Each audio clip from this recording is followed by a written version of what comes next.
list wasn't that long, but I forgot that stuff we did earlier in the year was, I mean, it just felt so long ago, but anyway. Like, we beat Portal 2 co-op with Sucrose last year, which felt so long ago. Anyway, I don't know how long the list is going to take to get through. Probably just going to go through it by scrolling through my Steam library. Okay. Well, hey, Tato. How you doing? How you doing, sweetheart? Good to see you. Hope you've been well. Um, so, I'm just going by alphabetical. Can I order them? No, I don't think that's okay. You're doing good. Glad to hear it. Glad to hear it, dear.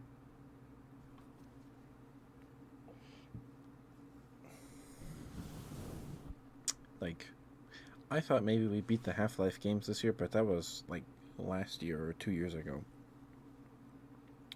Um, but we did finish Opposing Force, Half-Life Opposing Force this year. We did do that this year. Um, so we have 1,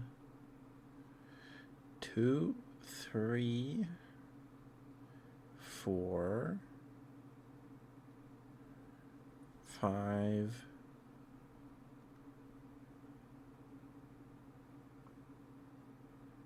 6, 7, 8, 9,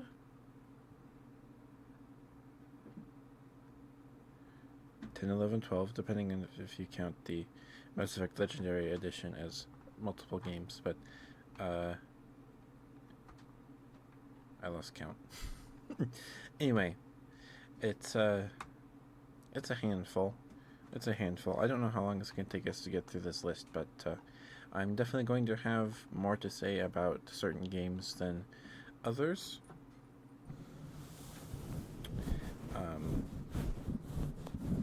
So first on the list, alphabetically here, we have Alien Isolation. Now, we beat Alien Isolation in 2023, but we came back in October for Spooky Month for the DLC. The DLC was like one or two levels, right?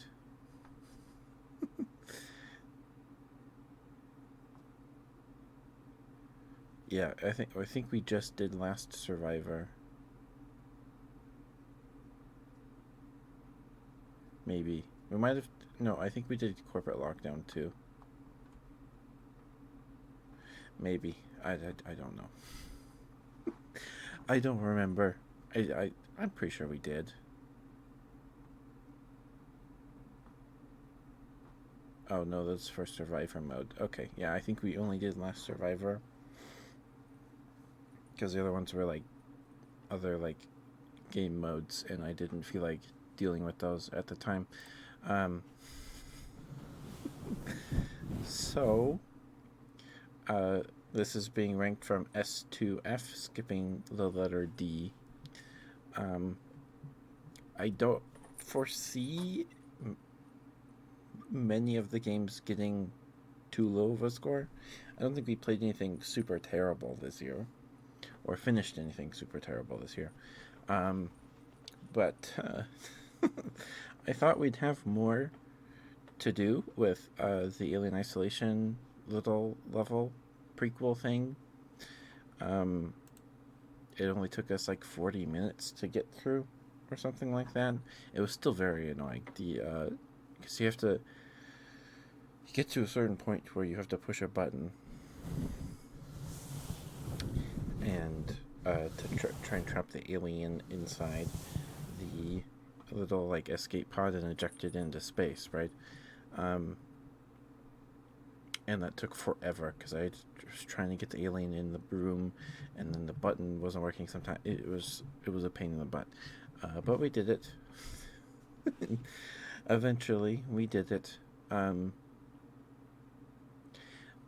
like as far as Alien Isolation goes, it is a really good game. I think it's a good game. Frustrating at parts. The game ceased to be like scary after maybe an hour, or after you meet the alien for the first time, and then a bit after that, it just gets more frustrating because I kept dying. So it ceased to be scary and more aggravating and frustrating, the alien anyway. Once they give you the flamethrower, it's just not scary at all because you can scare it away. Um, Obviously, that changes if you don't have flamethrower ammo. Anyway, I think Alien Isolation Last Survivor, it was like a, 30, maybe it was like an hour. I don't know. Maybe an hour and a half that took us to get through it. Um, I think because it's the first thing and it's like an expansion, it's like one or two levels. I think it's 2 levels. Um, it it's definitely not F tier. Definitely not F tier. Um, I think we'll put it. I think I'll put it in B. It's just kind of average. It was not very scared. Also, when I tabbed out of the game, it started running in like slow motion. Um, I don't think it was like a frame issue. I think the game was. I don't know what was going on with it. Um, but yeah, the button in the escape pod was very frustrating. I don't. I don't know. It wasn't super memorable, but I guess that's the point because again, it was like 2 levels. Um,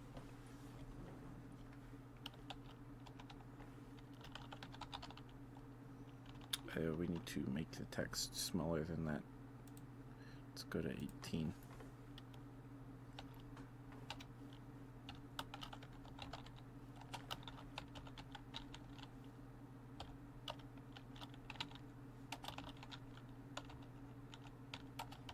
I'm putting brackets around them so they're just more easily reading the list is going to be easier later. That's the first game there. Yeah, it's the first one, and it's a little expansion. I don't think it costs more than like $5, maybe. Um, but not great, not terrible. Definitely not terrible, but not like amazing or mind blowing. Next we have. I think next is just Cassette Beasts. Okay. We beat Cassette Beasts on the 12th of December. We put the game down for like a year, maybe longer than that, and we came back and then we beat it that evening. So we literally had like an hour of gameplay left before the end of the game, which was interesting. It was very interesting.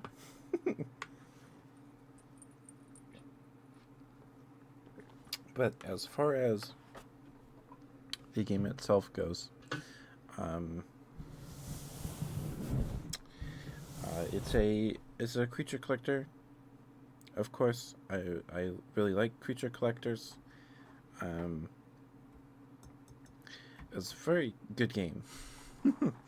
It's a very good game. Thank you for sticking through the ad break. Sorry about that. We put Alien Isolation, Last Survivor, whatever it's called.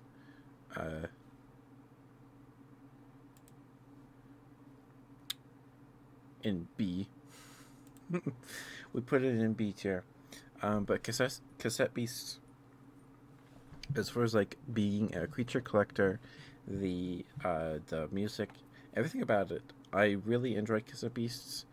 I don't know if I'd go as far as say it's the best creature collector we played this year. I mean, it's competed with what Cassette Beasts or not, Koromon, Digimon Cyber Sleuth, I guess. Excuse me, sorry. Oh, just Pal World. We played Pal World this year. but I don't think I could put it lower than A, at least. It's very good. If you like creature collector games or want to get into creature collector games, I recommend Giuseppe's. I'll have more to say about the creature collector games we finished when we get to a certain game that starts with the letter T later. But I think Giuseppe's is S tier. For sure. To me. To me.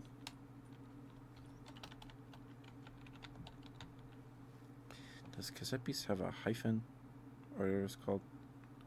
I don't think so.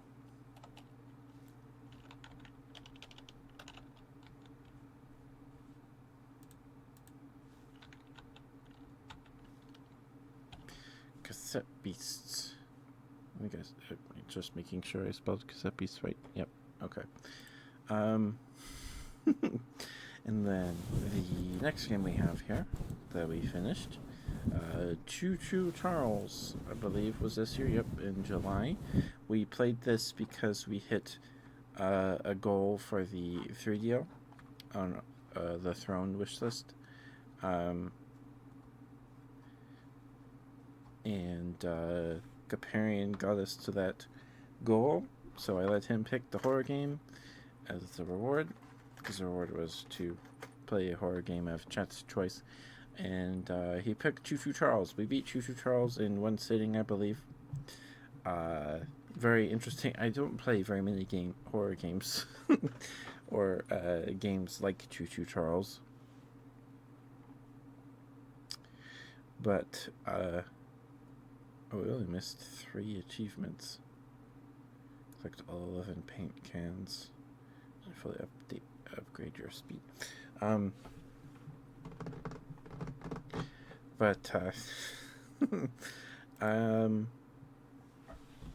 Like the game, it's been a while since we played it, of course, but I recall it being frustrating. Charles trying to get us while we were inside a building and not leaving for like 5 minutes, it felt like, and the like ending, it's like kind of climactic after the cutscene, and Charles like climbs through the top of the temple, and then the music starts playing it, but then I think I got lost and Charles got me. So the game's definitely got a bit of jank, but it's not like a big title or anything, right? But I think I feel bad putting anything in C tier, but I don't think it's that bad. I think the experience was average. I think it was average. It's very interesting. It was a nice premise. Us being like a monster hunter investigator guy, and our friend telling us about this train on a monster on this island, and we go to like kill it or something. I don't know. Very interesting. Choo Charles. But yeah, I had completely forgotten we played Choo Choo Charles this year. There's Choo Choo Charles. We'll put it in B. Might move it later. I don't know. We'll we'll cross that bridge when we get to it. Yeah, finding enough experience. The boss fight was a little frustrating. We had to. I think we did the boss fight too soon because we didn't have enough upgrades. So then we had to go back and grind a bit more, find some scrap. Okay, the next game we have here is Coromon, another creature collector, and a very good one, I think. It's very good. I think it is the... Oh, so cute. Thank you, Zikos. The last one I did, I rambled about the burrito, so, but I'm not high on sugar. Hi, Sucrose! Mwah! Shout out.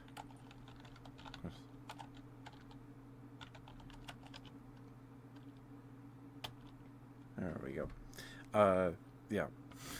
It is fun. It was fun. We're just ranking the games we beat this year. I'm just going through my Steam library. We're at the fourth one now. We're talking about Coromon. I think Coromon is very good. So I don't think I can talk about playing Coromon, my experience with Coromon, without talking about Temtem. Smarky, thank you for the raid. Thank you.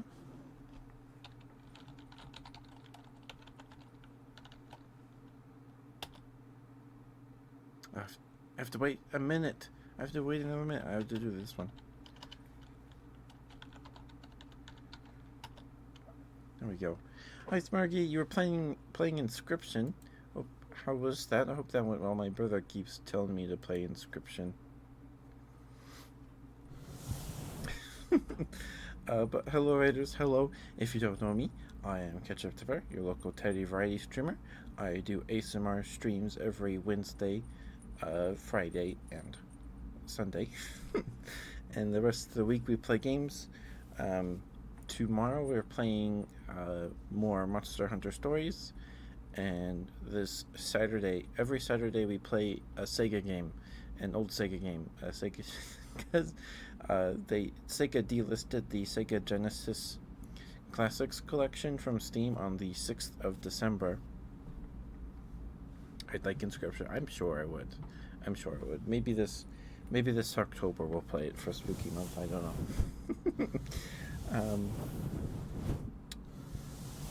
But we're playing through every game that I have access to on the collection. That's 55 games, I believe. We're 7 games deep now. I think this weekend is the 7th game. We've done Alex Kidd in the Enchanted Castle, Alien Soldier, Alien Storm, Altered Beast, and Biohazard Battle. And this Saturday is Bonanza Bros. I don't know anything about Bonanza Bros. But these last few have been a pleasant surprise. Biohazard Battle was actually a really fun side-scroller shoot 'em up. It was very fun, but only because we have the rewind and fast-forward feature from the Sega's emulator that they used or whatever. Keep seeing them make cameos and other Sega stuff. Okay. Okay. Yeah. We'll get to the Sega games we finished in a bit here.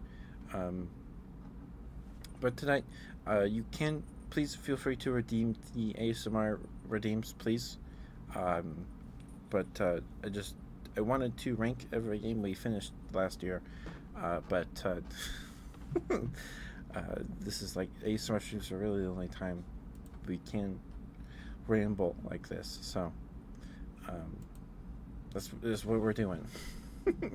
But please go follow Smirky if you're not already. Smirky Super Sweet. He's a little halfling guy, little halfling bard, I believe, and he has an ostrich friend. Smirky's great. Please give Smirky lots of love. And Smirky, please don't worry about the sick around. Take care of yourself. Get some food. Get some water. Do what you gotta do. Take care of yourself. Thank you so much for trusting me to your community. And I hope you have a good rest of your evening. And Raiders, if you enjoy the content, please consider giving us a follow. It'd mean a lot. This is not like my usual ASMR streams. Usually it's just me rambling about nonsense, but without a tier list on the screen. So, yeah. I don't know how long it's going to take us to get through all these games, but we're on Coromon. C-O-R-O-Mon. It's a creature collector.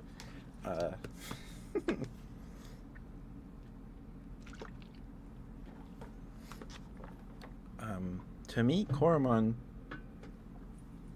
if the creature collector games, the only creature collector games you've played are the Pokemon games, and you want to try different ones, creature collector games outside of Pokemon, Koromon is probably the best jumping off point.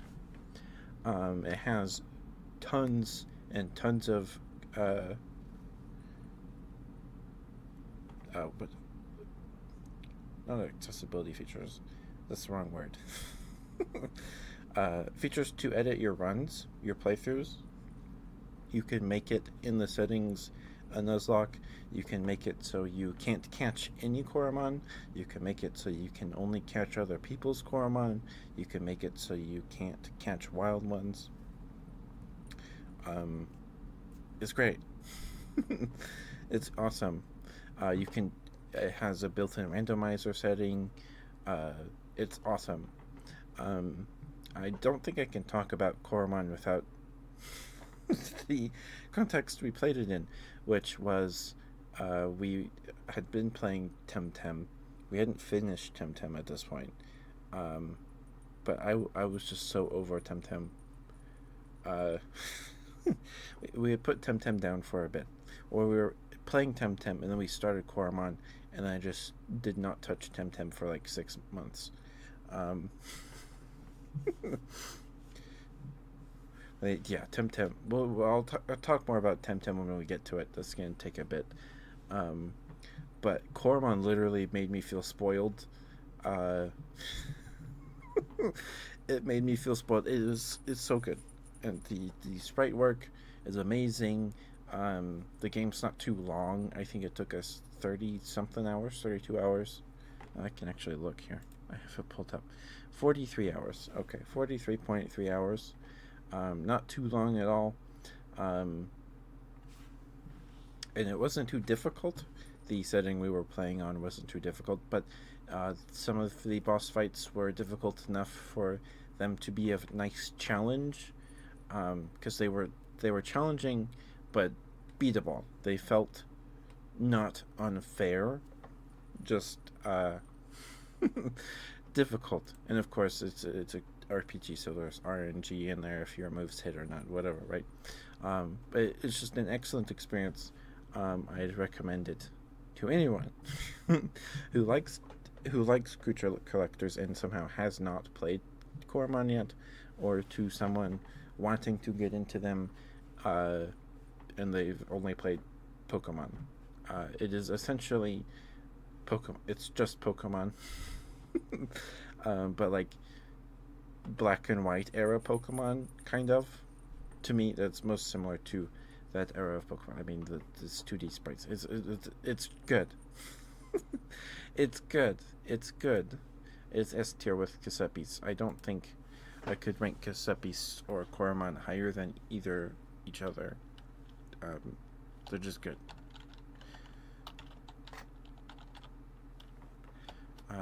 Yeah, I want to start going on a rant about Temtem now. All I'll say for right now is for the price of Temtem's like 40 bucks, and rarely goes on steep sales. I had it on my wish list for maybe a year, and I think the lowest it went was like 32 bucks. And for 40 bucks, you can get Cassette Beasts and Koromon. Cassette Beasts is like 20 and Koromon's 15, I think. Koromon does, or Cassette Beasts does have a DLC that is worth it. It is worthwhile. It's like $10, $6. But yeah, for the price of Temtem, you can easily get Cassette Beasts or Koromon. I do want to play Beastie Ball. I do want to play Beastie Ball, the volleyball creature collector. I do want to play that at some point. Well, maybe after we finish Monster Hunter Stories. But that's Koromon. The next game we have here, I'm including Death Road to Canada because we made it to Canada twice, and otherwise I don't think there's a way to beat it. Because it's just one of those ones where you go on runs, get points to upgrade, and then you slowly improve, right? But I'm including it here because we beat it twice, and I think that's I think that's fair. Yeah, Death Road to Canada is Oregon Trail, but with guns and zombies, and you can, yeah, it's good. It's a very good game. It has a nice good. Blah, blah, blah. It has a nice sense of humor that feels kind of dated now, um, but not too dated, not too dated. Um, but it's definitely good. I think it's a solid A tier game. If it's definitely better with other people, I think you can have up to 4 people. I think, but you have to have 4 people in your party.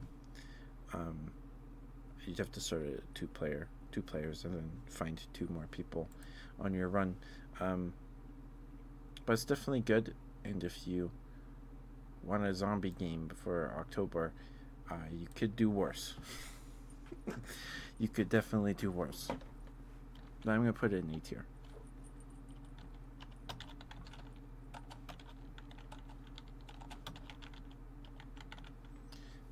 You can put your friends in the game too. You can make custom characters.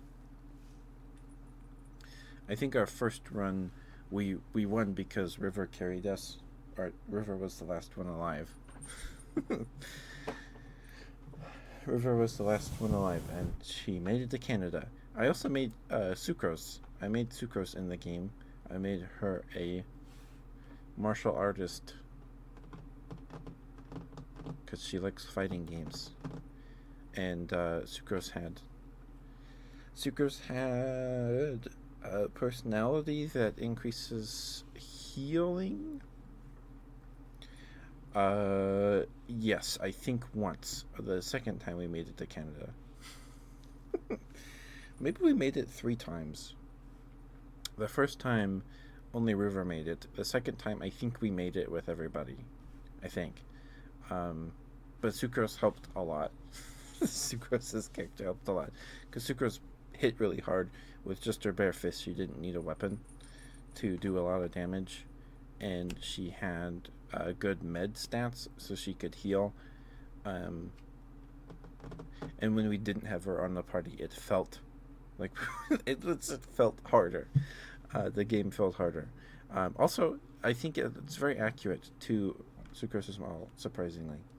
But so when you start a game and you meet a character and you add them to your party, the game gives them a little blurb of like their backstory.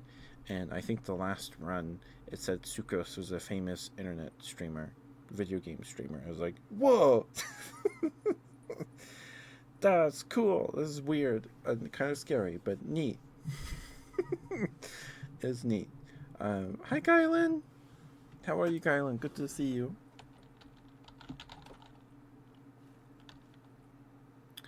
I think we tackled like like an underground bunker that had auto turrets in it, and you can only hold 3 items at a time per character. So I think I gave one to Sucrose's AI, and Sucrose used it when we went in a bathroom and there were 2 zombies. I was so frustrated. But anyway, I think that's the run we made it. Maybe. I think we made it that run. Very soon you have a red face and I'm laughing. That's right. Guyland got called out by game dev that they were playing their game. That was fun. That's funny. That's funny.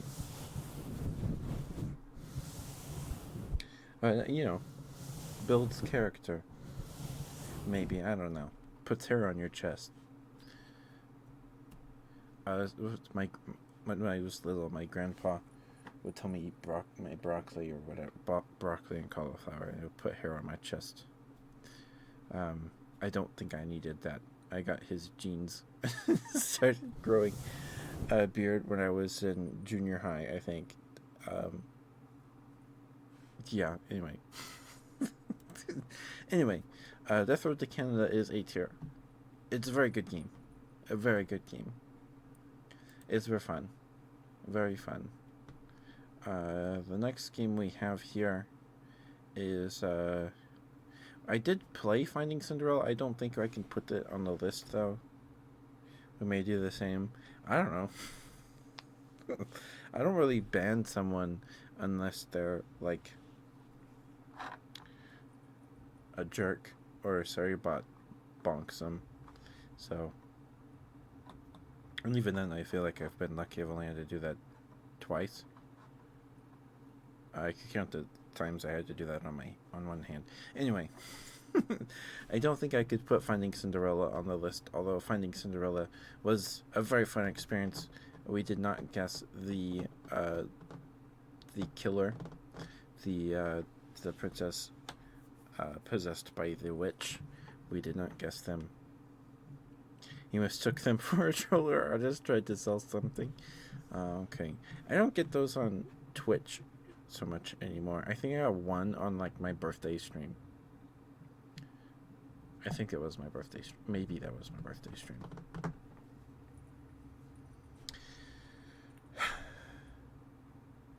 How is that?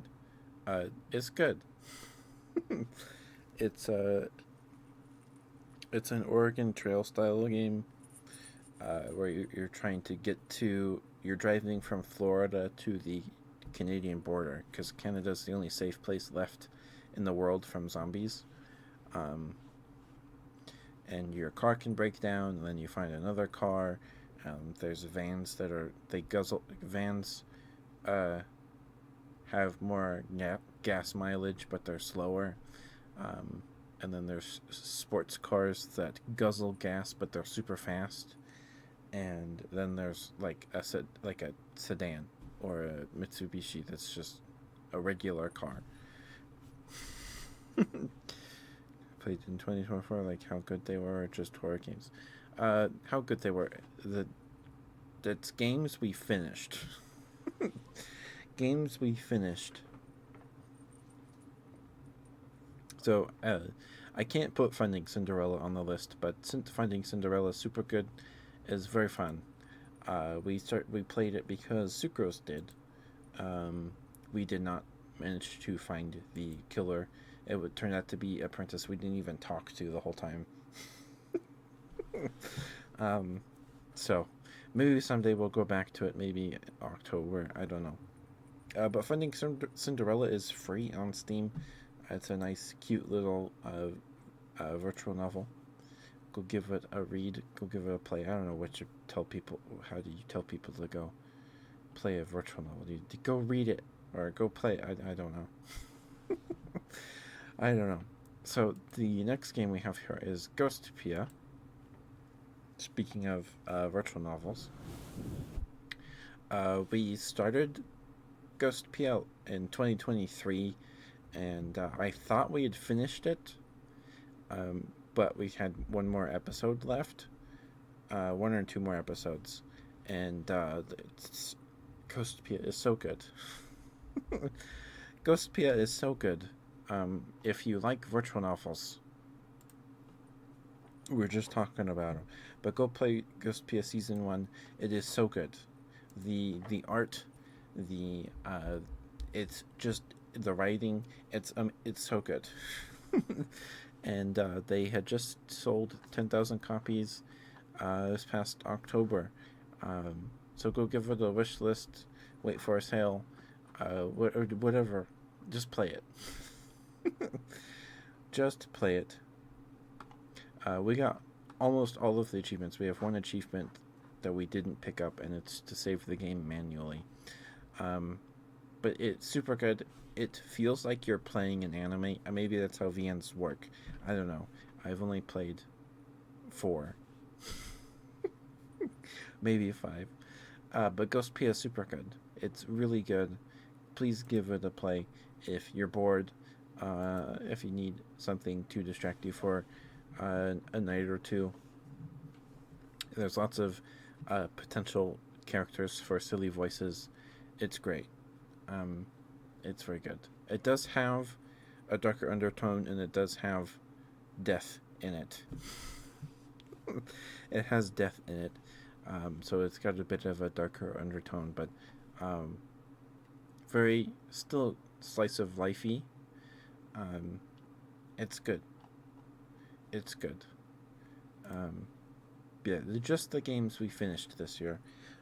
So Ghost Pia Season 1 is mostly a 2023 game, but I forgot about a singular episode, so we ended up finishing it this year. But it's S tier. S tier. S tier. I can talk, I swear. I swear. I'm not capitalizing any of it because they don't in the title. That's why. Okay.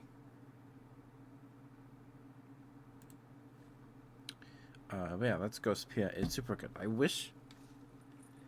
I want it to be an anime so I can show it to more people. It's so good. Okay. Next we have Grim Fandango Remastered, which I had previously seen playthrough by the Super Beard Bros, which was a guy by the name of Alex, and the completionist, which was interesting because knowing things we know now about Mr. the Completionist, it's yeah. But their playthrough on the channel is incomplete because they finished the game on a live stream and did not save the VOD or something. So I never saw the end of the game. But they only played through like half the game, I think. It's a very fun little experience. It was 10.6 hours took us to finish it. There were definitely some puzzles that if I had not seen a playthrough previously on how to do it, I would be lost all the time.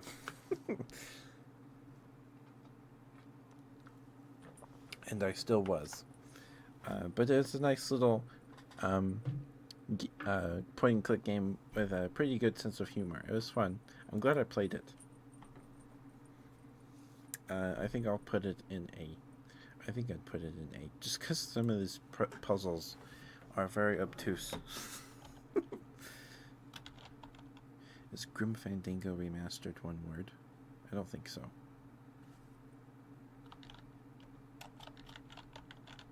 Go Remastered. Remastered never looks like it's spelled right. Remastered. Remastered. I might have spelled that wrong anyway. I don't know. It's just a good chance I did. And if you guys want ASMR triggers, please redeem them. I'm just rambling. I just wanted to do this because it sounded like fun. And a lot of these games I completely forgot I even played, like Choo Choo Charles. I forgot I played that game. Okay. I think the next game is Half-Life Opposing Force. We had previously played it. When was it? In like March of 2023. And we got like halfway through, maybe a little over halfway. And I just kept dying. We got to a point where I had like 1 HP, and the next room was full of the assassins with boxes. And to get to that room, you had to jump over the electrified railway.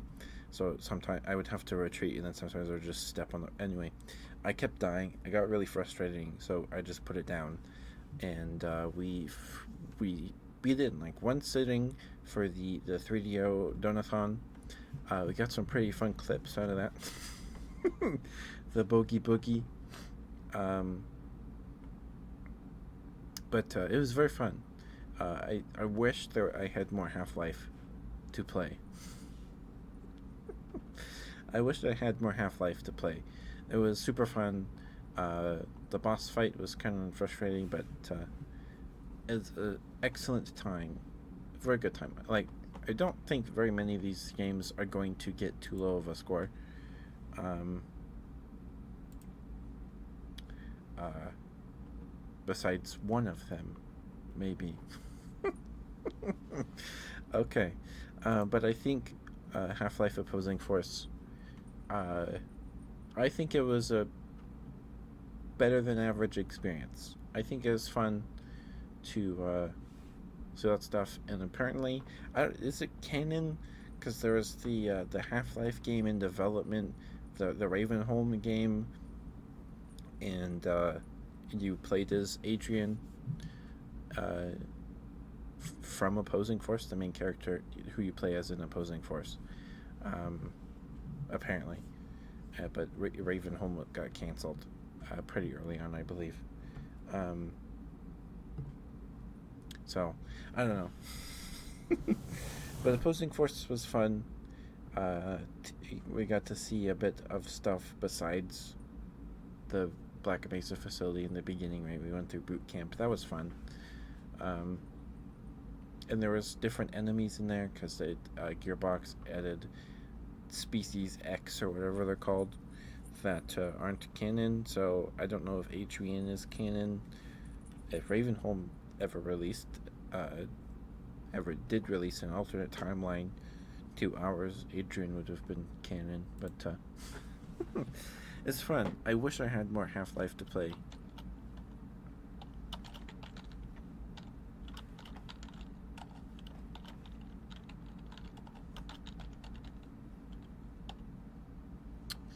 I wish I did.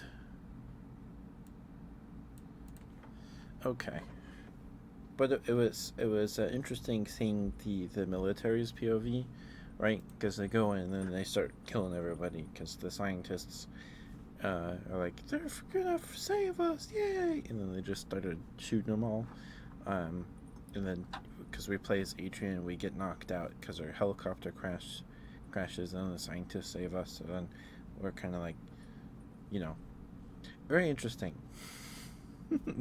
It was fun. It was fun, and the like squad mechanic where you could have friends with you that could only do specific things. Like the medic could heal you. There's a guy that uh, wielded through locked doors, and then the heavy and those guys. We got some pretty good clips out of it. I had fun. It was a lot of dying and then respawning and then dying and respawning and then eventually getting through the room. Eventually. Um,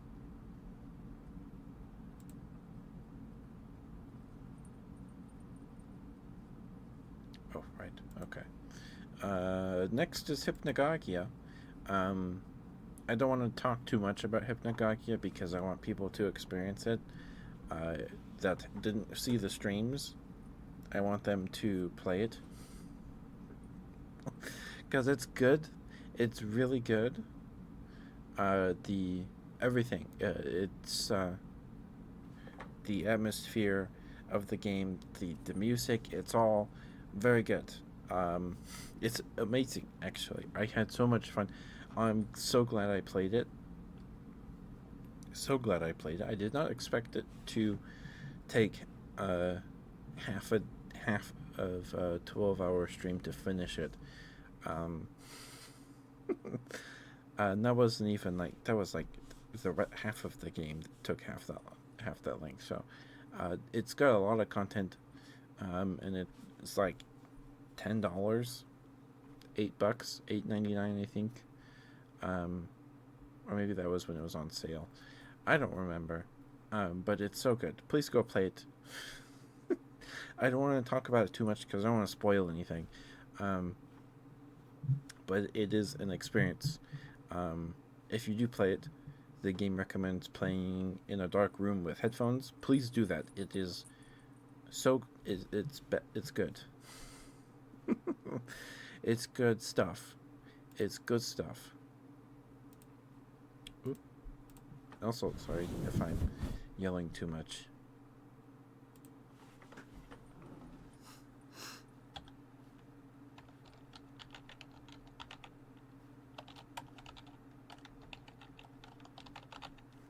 I think it was also a solo dev project. but I think some people worked on the music and maybe helped him with textures.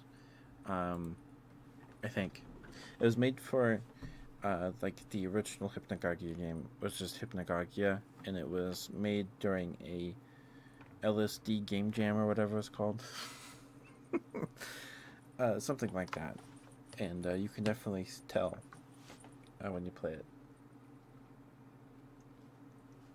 It has some pretty in-your-face inspirations. And that's not an insult. That's is good. It's a good thing.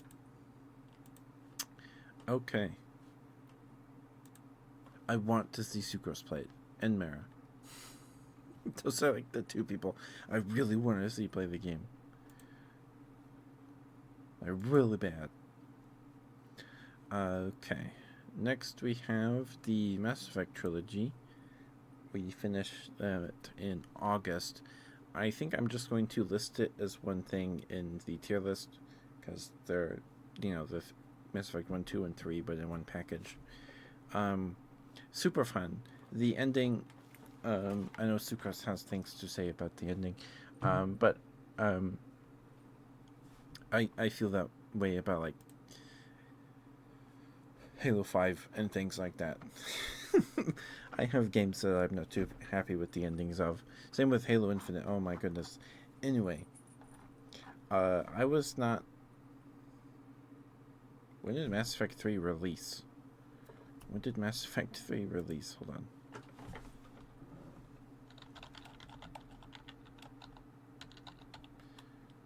Release 2012.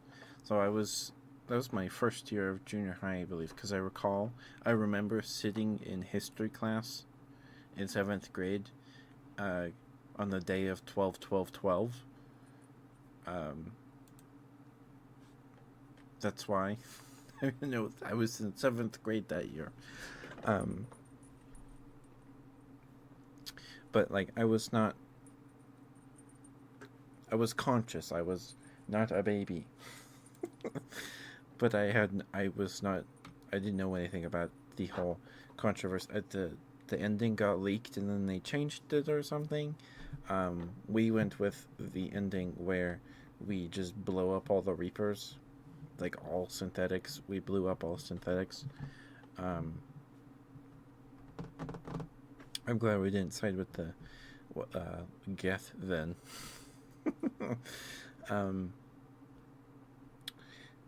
But it was very fun. We almost spent a total of 100 hours. We had a playtime of 99 hours.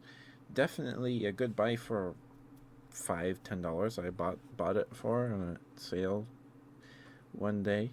I think maybe it was a winter sale. Lots of content for that amount of money. Mass Effect 3 was probably the most fun to play. That was definitely when they got the gameplay formula down pat. And the DLC missions had this nice sense of humor. But I didn't know that those missions were DLC. They were just in the game. So, especially the one where you fight your clone. That one, like the humor in that felt out of nowhere. Especially when Rex asks for the bag of ice from the bartender. That was a good gag. I liked that bit. It was very funny, but also very jarring from the massive, heavy doom and gloom atmosphere that the rest of the core game has. But I don't think it was definitely not a bad experience. The Mass Effect Legendary Edition was definitely not bad. I had tons of fun with it. I was kind of sad when it was over. Because we didn't have an every Monday game. We still don't really. We have Space Marine 2, but we haven't been playing that every Monday.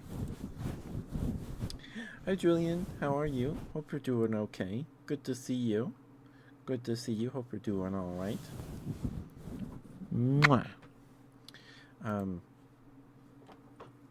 But looking at the games here that we have in these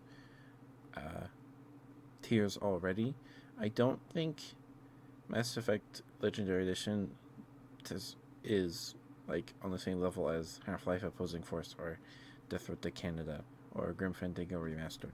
I think I have to put it in S tier. It was very good, a memorable experience. I really liked Mass Effect 2. Mass Effect 2 was tons of fun. I had a lot of fun with that, with Mass Effect 2. But I think Mass Effect 3's gameplay is definitely superior to the first game. First game was kind of rough. First game was kind of rough. I really did not like the vehicle sections in that game, like at all. They were kind of grating on the nerves.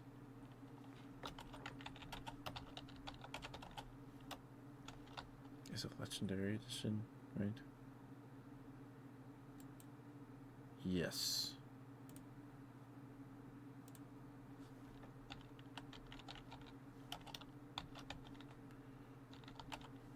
There we go. Okay. I feel like we're gonna be keeping this pretty nice pace, get through all these games, and we're gonna hit Temtem, and I'm gonna be ranting for 20 straight minutes about it. But I think we still have a bit to go before Temtem, I believe. Okay. Next, I believe, is just we go right to Portal. And Portal 2.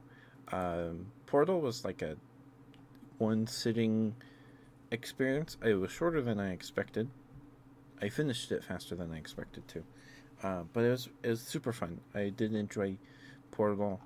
We played the Portal games after we did the Half-Life games.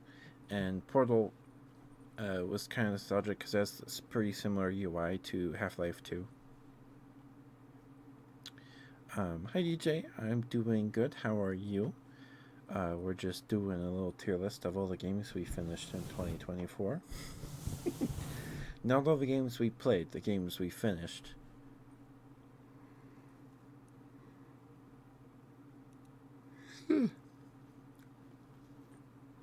Right now we're talking about Portal.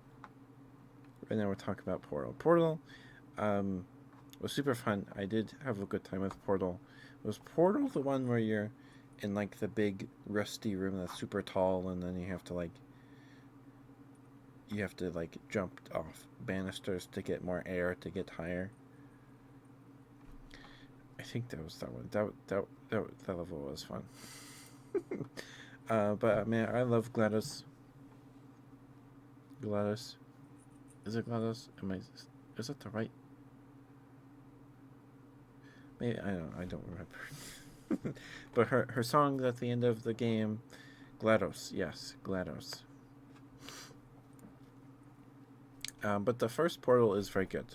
But I don't know if it's S tier. I don't know if I like it that much to put it in S tier. It's good. It's very good. I think I'm going to put it in A. Portal 2. Portal 2. Portal 2 is S tier. Mostly because it let me play games with Sucrose. My Oshi. That was so much fun. That was a good evening. Or I think we beat it in one sitting. I think we beat Portal 2 in one sitting. I know I beat the story in one, like, single player one sitting. It took me like 14 hours. Right? Maybe. But we played Portal 2 co-op stuff with Sucrose. Maybe it wasn't 12 hours. I don't remember. But it was fun figuring out puzzles with Sucrose. That's probably why I enjoy it so much, because we played with Sucrose. But because Sucrose is smarter than me, better at puzzles, I think. We kind of struggled at the one where you have to go up the slide, and then you go into a portal, then Then you get air, grab the box, reflect a laser, and blow up some turrets so you can get to a. That one took us a while. That one took us a while, but we did it. Also, the story of Portal 2 is super fun with Cave Johnson. Um, Squirt the lemons in life's eyes. I just love his quotes, and its sense of humor. Very good. Maybe one day we'll get Portal 3. I'm curious what they do, because Portal 2 happens like hundreds of years after Half-Life 2. And all we see of Earth at that time, we know there's deer, because GLaDOS says she saw a deer when she looked outside the lab.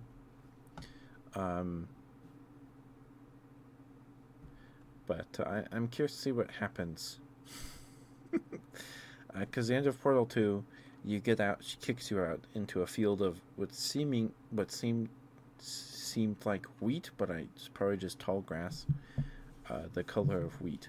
And then she finds the big safe full of people and is going to use them for tests. So the human race is still doomed, seemingly. But I curious. I don't know if they could do a Portal 3. Well, I guess they could, but I don't know. Anyway, Portal 2 is S tier. It's a very enjoyable game. I had tons of fun with Portal 2. Very, very good game.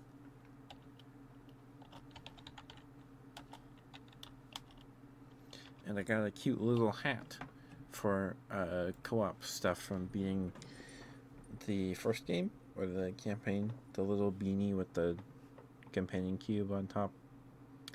And the first game, and if you look, you can find little connections to Black Mesa and stuff. It's it was cool. I feel like I just repeat myself every time I talk about a game.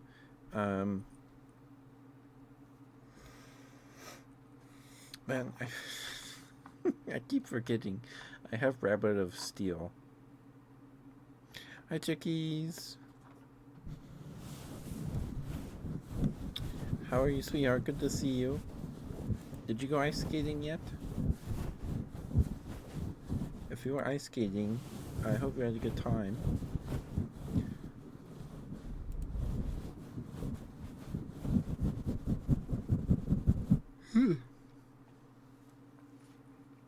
We're just rambling about we're ranking all the games we beat on stream last year. The games we finished, not only games we played, games we finished. I think we're getting near the end here. We have maybe a handful left. We have 1, 2, 3, 4, 5, 6. And then we have 3 from the Sega Genesis Classic, so we have 9. We have 9 games left. Yeah, so next is SCP-5K. We finished it with Teto, Little Teto. Apparently they revamped Chapter 1, so maybe one day we'll go back and finish it. Maybe. You did go ice skating. It was amazing. I'm glad to hear it, chickies. I'm glad to hear it. I'm good. I guess I'm still recovering from staying up late last night, but it's the one night that it's understandable, right? And not degenerate to act to stay up that late on that one night.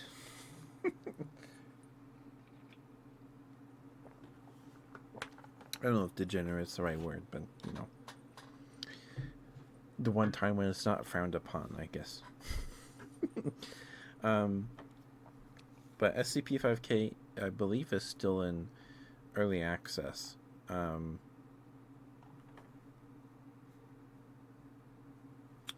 I believe. You play as. I don't think you're SCP agents. You're like a government agents of a government body.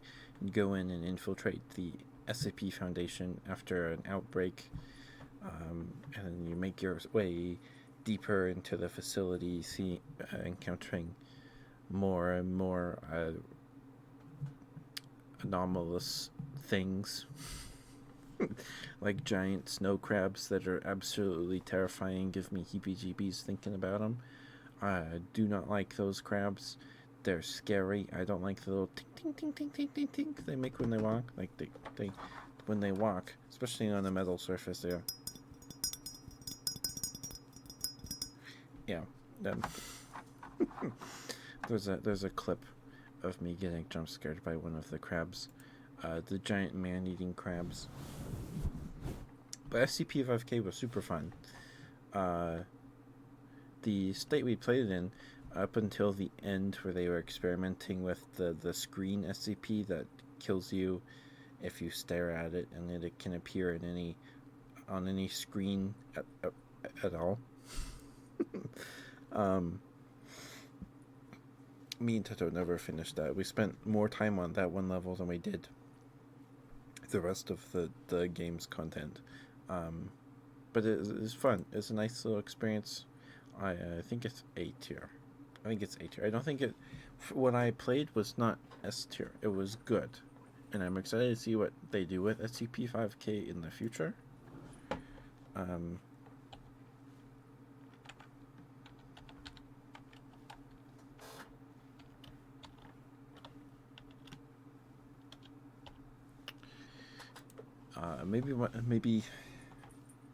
Maybe I'll ask Teto if he wants to go back and replay Chapter 1 with me sometime. Because they apparently completely revamped how the first chapter, the introduction, works. So that might be fun. Okay.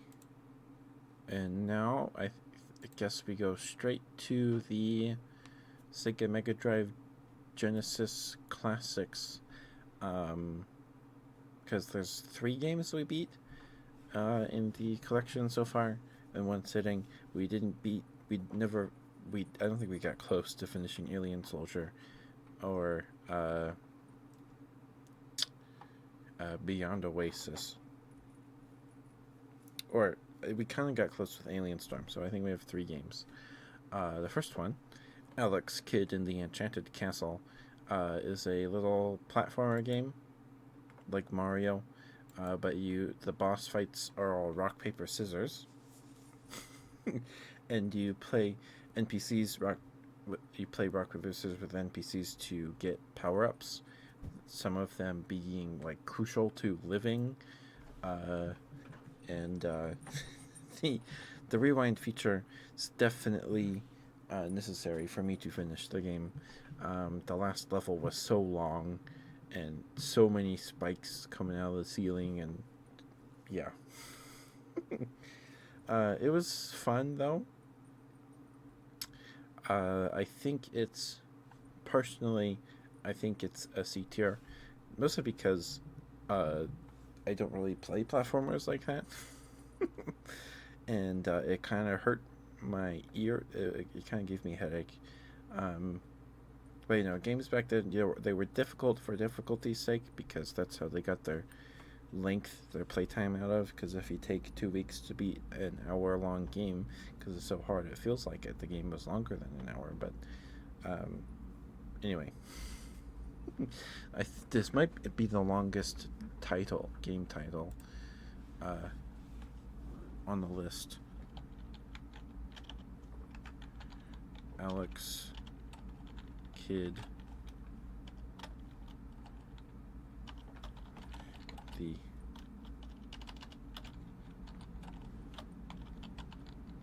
Enchanted Castle. So I don't think it's the first Alex Kidd game either.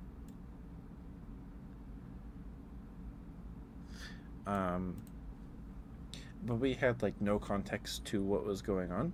You're supposed to sit on the title screen for a few 30 seconds, and then it gives you exposition. gives you what's going on. I didn't know that, so we just load in the game, and we're Alex Kidd, and we're fighting cars and airplanes. And then we play rock paper scissors with like a monkey guy to get a wand that gives us a projectile attack. And eventually, the last level takes place in the enchanted flying castle. I think it might be a flying castle. And then the final boss is a guy with like 6 arms, so it's harder to beat him in rock paper scissors. But with the rewind feature, we could not lose because we just go till they reveal their hand, and then we rewind, pick the one that beats that, and then boom, we won. And apparently, Alex Kidd goes through all this stuff in the Enchanted Castle game to rescue his dad, who went missing or something. And we're like, "Dad, you're safe." He's like, "Hey, Alex Kidd. Hey, Alex. I saw this giant flying castle or giant from our planet, and I came here, and now I'm the king of this place." And then we're like, "Oh, I'm glad you're safe, Dad."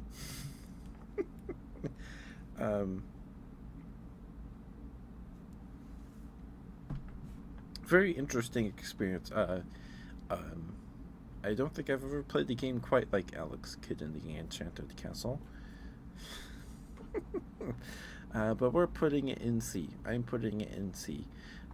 Then we have, I think the next one we finished was Altered Beast, which was a side-scroller beat-em-up from like 82 or 83. Let's see. When did Alex Kidd come out? Enchanted Castle.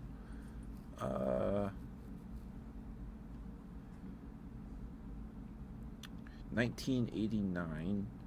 Okay. And then Altered Beast.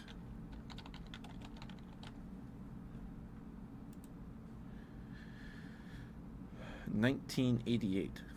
So Altered Beast is a year older than Alex Kidd. Okay, interesting. I'm pretty sure Altered Beast is the oldest game we played. But I'll wait to talk about it till after the ad break here. There's about a minute left. My uncle sent me a picture of a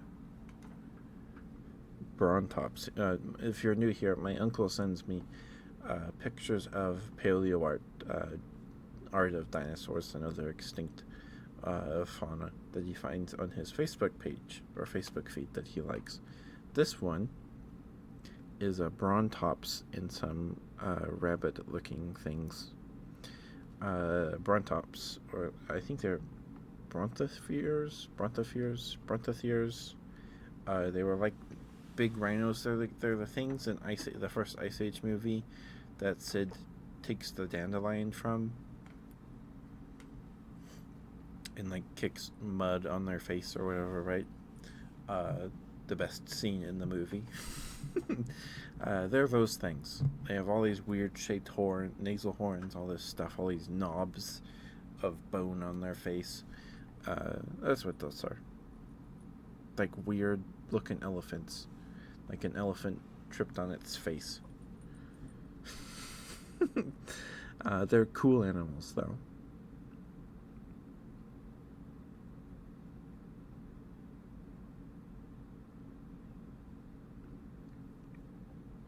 Let me just respond to my uncle real quick.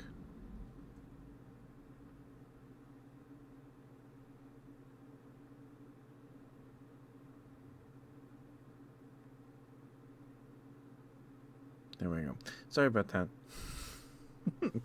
So the next game we have to put on the list here is Altered Beast.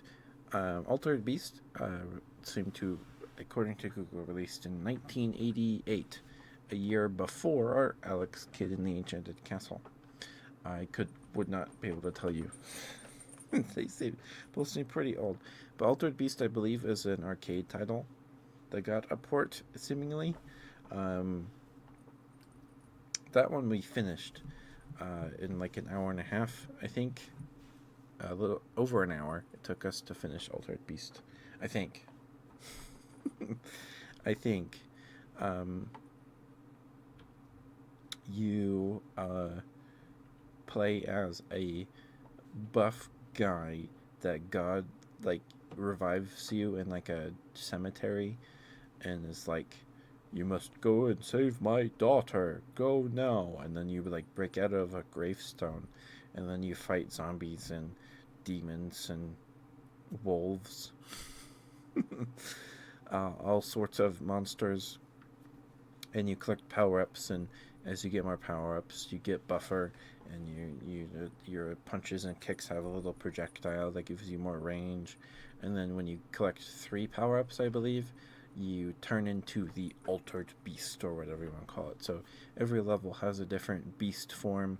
The first one is a wolf man with a flying jump kick, and his punch shoots an energy ball. The second level, you turn into a dragon that shoots lightning or fire or whatever, and then his other attack shoots like lightning static around his whole body. And the boss fight on that level is the worst boss ever. I hated that boss. It was terrible, very frustrating. No. The level after that, I believe, is a bear man in like a cave level. And then we have a tiger man in like catacombs or like a temple. And the tiger, I don't remember what the bear and tiger do. I think the bear can turn enemies into stone, and the tiger,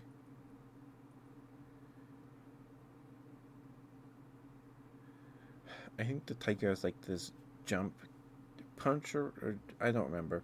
I don't remember what the tiger does, but I enjoyed playing the tiger the most, I think.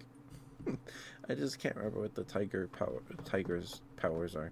And then the last level, you fight this white rhino man wearing purple armor accented in gold in like this wasteland.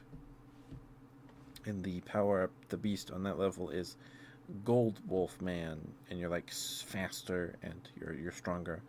Your attacks are stronger, I presume. But that boss fight would be like impossible without the rewind feature. It is nuts. You could not get close to him because his attack, he would just turn around and kick you, and you would be dead. There was like, you had like no time to react to like jump away with your jump kick or anything. Eventually we beat him and saved God's daughter, and the game ended. Overall, it's better than Alien Storm, for sure. Definitely a better beat 'em up than Alien Storm, but still not great. After playing it, I kind of get why the hype, people like it. Redeems are still available, but I think we're close to finishing.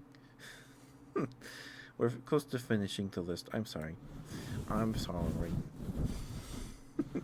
But you can still request things, for sure. Overall, though, I think Altered Beast, I don't think it was as frustrating as Alex Kidd in the Enchanted Castle. I think it's B tier. I'll put it in B, but I have no desire to go back and finish them. No desire to go back and play Altered Beast probably ever again, but I'm glad I did. I'm glad I played Altered Beast. But I don't need to go play it anymore. Or ever again. Good boy, let me drink some water real quick, chickies. Then we have one more Sega game. And then I think we have 3 games.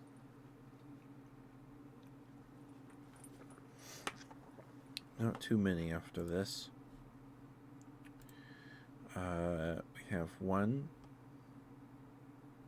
2, 3, 4. 5 games. Okay, 5 games. More than I thought. Is that lasagna? Oh, it's beans on toast. Okay. I don't know if I've ever had beans on toast. I've had poop on a shingle, which is just gravy with meat in it. It was like a World War. They used it to feed troops in World War II. It's just toast with chipped beef and gravy on toast. It's good. I don't know. We had beef stroganoff a few nights ago, and there was enough gravy left over that I just I heated it back up in the microwave and I put it on some toast. It's good. It's yummy. Anyway.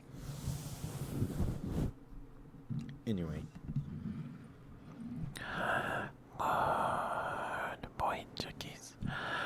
Good boy. Good boy.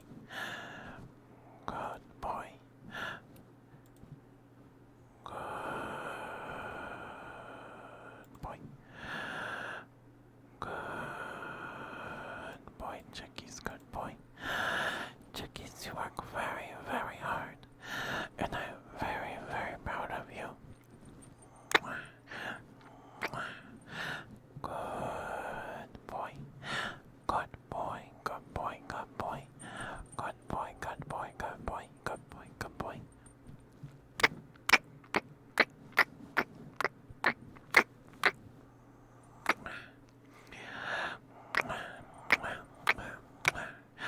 Good boy. Good boy. Good boy. Chickies, thank you for being here. Thank you for lurking and chatting, spending time with me in the streams. Thank you, thank you. It means a lot, thank you. And thank you for being who you are and doing what you do, chickies. I think it makes the world a better place. Better place. In my humble opinion. Anyway. Good boy. Good boy.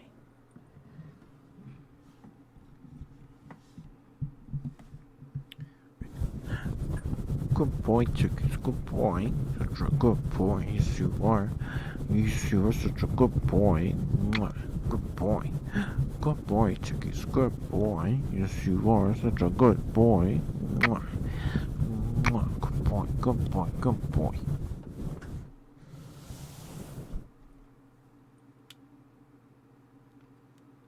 Sorry, it's hair in my face. Thank you for the redeemed chickies. Thank you. Hope that was alright for you. Thank you, thank you.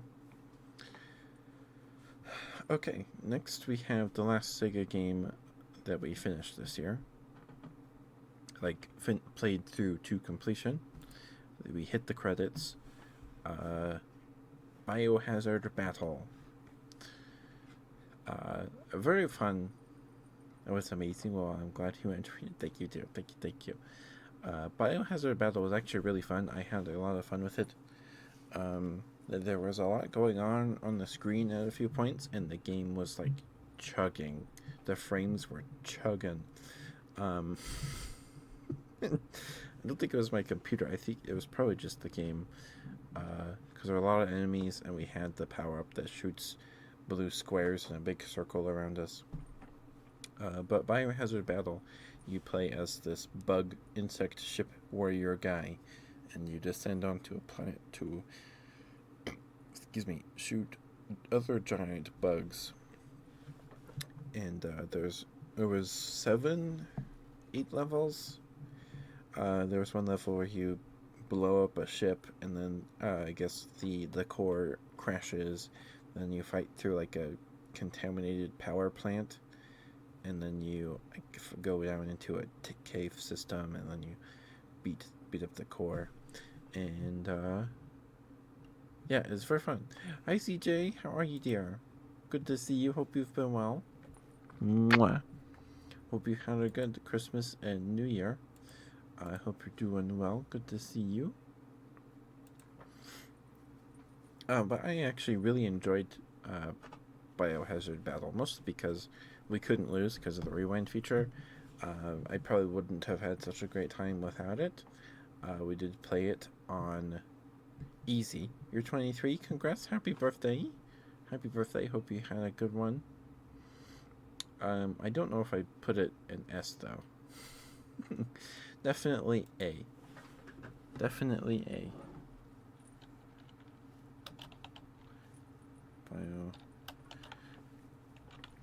Biohazard battle. There we go. That's all the Sega games we finished, wrapped up. Next we have Signalis. I loved Signalis a lot. It's so good. If you have not played Signalis, please go play it. After playing it, I've come to learn that imagery in the imagery in Signalis is real. Like there's a painting featured prominently in Signalis that is a real painting, and I did not know that. And when I found out, I got goosebumps so hard. Like it blew my mind. It was very fun, a very rewarding experience. I think we seemingly got the good ending. I think there's multiple endings. It's like pretty much, it's very similar to Silent Hill 2, but it's anime cyborg waifus, and it's great. I recommend it. It is scary, but you get over it. Signalis. What about Borderlands? This is just a tier list of games we finished last year. And I did not play Borderlands last year, unfortunately. But yeah, to not spoil anything, just go play Signalis. Go play it. How much is it? Right now it is $13.99 on Steam with the winter sale. It ends tomorrow, like probably midnight tonight. So go play it. If you want to, of course. It is a horror game. It's a good experience, though. It is worth it. It's worth full price too. But yeah. Hi Ninetail. Hi Spirit. How are you? Good to see you. We're almost done ranking the games we finished last year.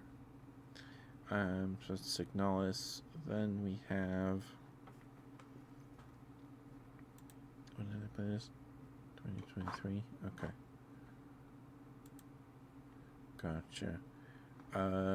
Do we put Stardew on the list? Did we beat Stardew Valley? When was the last time I played it?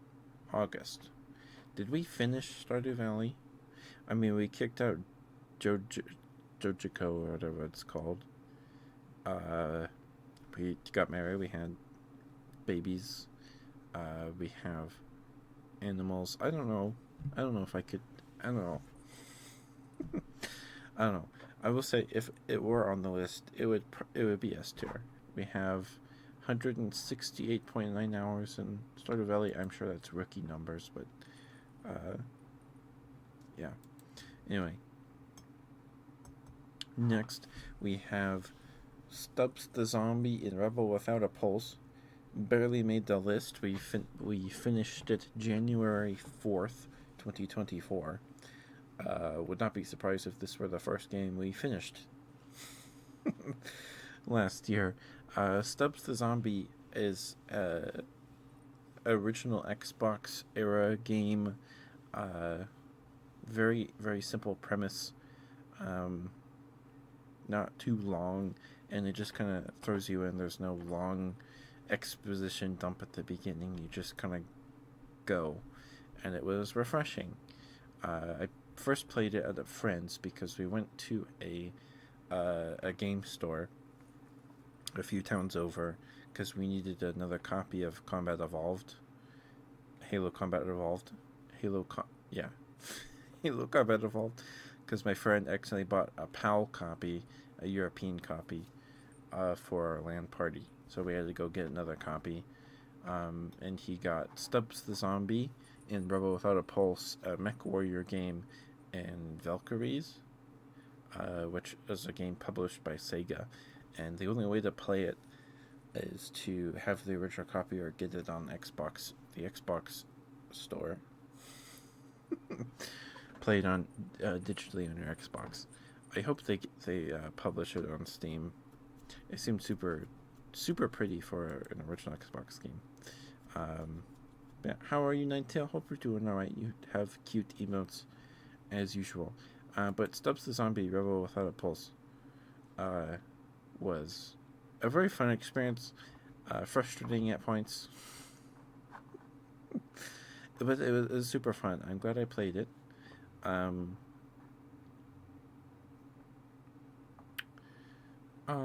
think it's I think it's A tier. I guess A tier.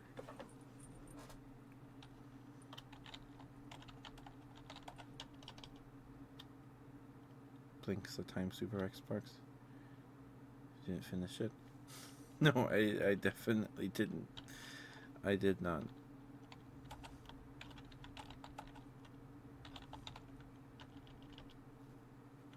Is Stubbs the Zombie in? Yeah. It is.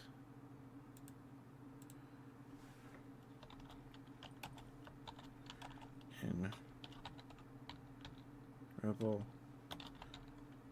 at Pulse. I think that's it. In so Stubbs the Zombie in the Rebel Without a Pulse. I forgot the word the. I forgot the word the.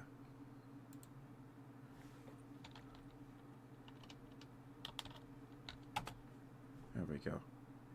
Let me just longer. There we go. There we go. There we go. We had an original Xbox when I was super little. And then my dad traded it in for a GameCube. This is before maybe 2005, 2006, probably. Probably 2005. Because we were no longer living with my grandparents. And we moved out because my parents got pregnant with my sister, and there weren't enough rooms for her to stay in as well. So we moved out.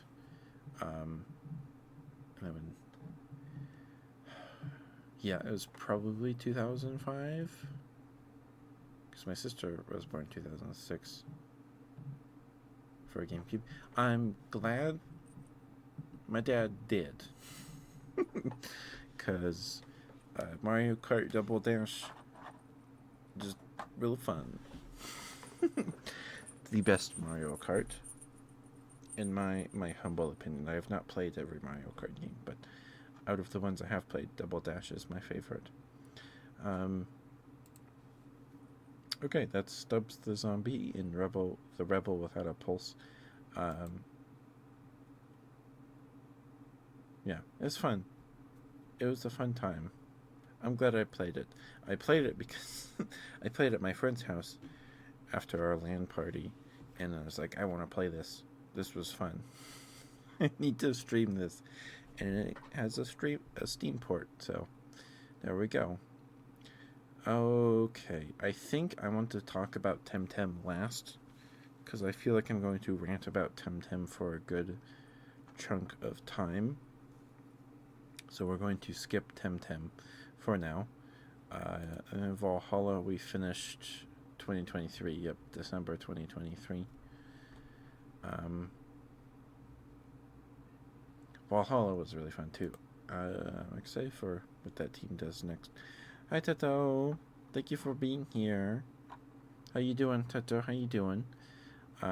So next is The Walking Dead: The Telltale Definitive Series.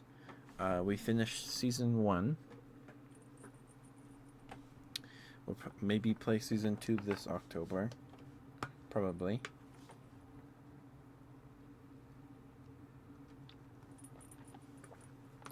My favorite game we finished last year. It is on this list. It's on this, probably, looking back now, probably Hypnagogia. Probably Hypnagogia Boundless Dreams. It was so good. I had so much fun with that game.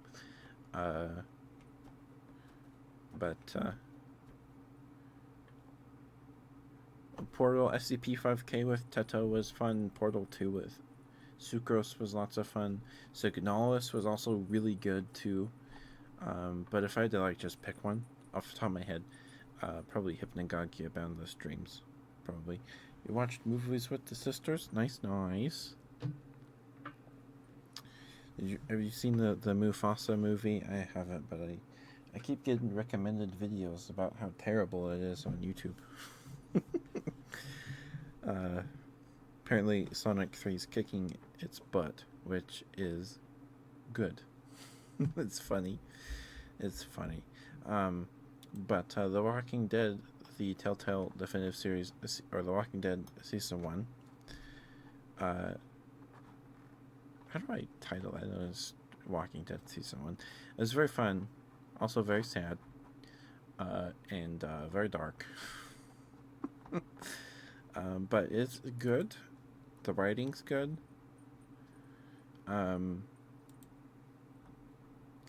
But I think I'm gonna put it in B. I don't think I enjoyed it as much as the other games in A and S tier. It's very good though. I do recommend it. But it's very dark, and it made me think about it for like 2 weeks after the farm episode. I was up late thinking about it. It was a lot. I think I'm gonna put it in B.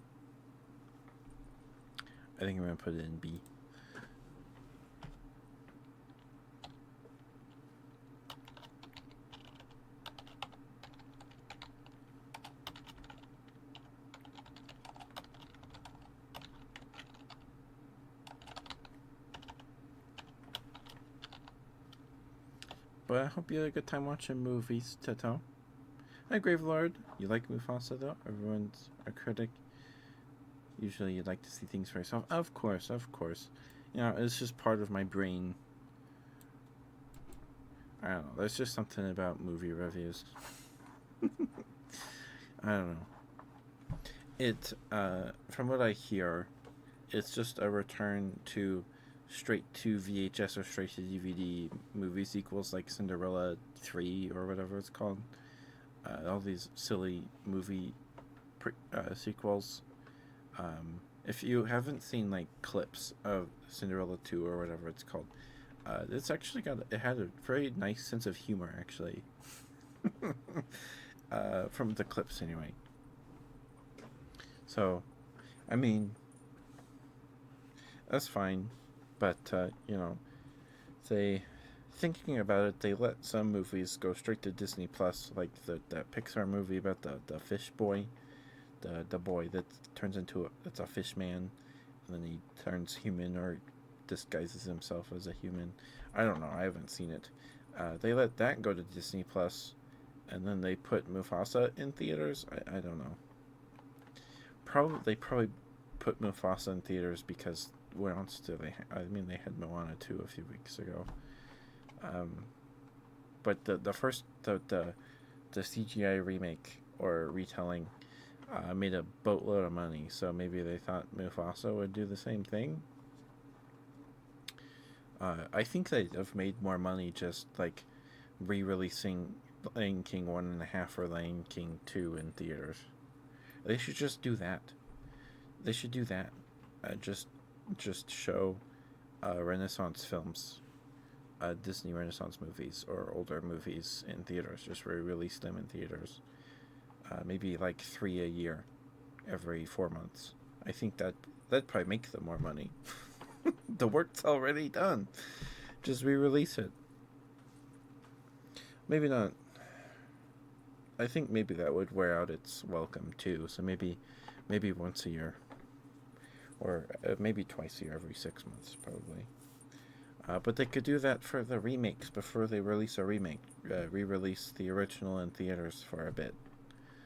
Like they're remaking Lilo and Stitch. Re-release the first Lilo and Stitch in theaters. Like 3 months before the movie goes, the remake goes to theaters. I don't know. They're sitting on this backlog of pretty good movies that they could just re-release in theaters every once in a while. Take them out of the Disney vault. That was a thing, right? I don't know. To me that sounds like a good idea. Maybe there's logistically that's a problem. I don't know. But it would only cost you money to rent the theater, right? Pay the theaters. Maybe the theaters wouldn't want to do that. I don't know. At least try. Maybe try doing that, Disney, right? Maybe try doing that. I mean, they're doing all these sequels and remakes. Just re-release the movies in theaters. I think I would like to go see Lion King 1.5 in theaters. I would do that. That sounds like fun. To me. Anyway, sorry about that tangent. Okay. Last game before we rant about Temtem for 20 minutes. But hi, Gravelord. Hope you're doing alright, dear. Hope you had a good sleeps. Hope you're having a good day. First day of the year. It's on a Wednesday, which is interesting. My brain thought it was Sunday for some reason. Next we have We Love Katamari Reroll plus Royal Reverie. I love this game. The Katamari games are so good. I love the Katamari games. They're full of charm and they're just fun. They're a great time. I don't have too much to say about it. The Katamari games are just good. The soundtracks to the Katamari games are always banging. They're always great. I have to put it here. I think I'm gonna put it in S tier. It was so much fun. I have We Love Katamari, but I played that off stream. I don't remember if I played that before I started streaming, or I think I did. Maybe we can go back and revisit the first Katamari game sometime.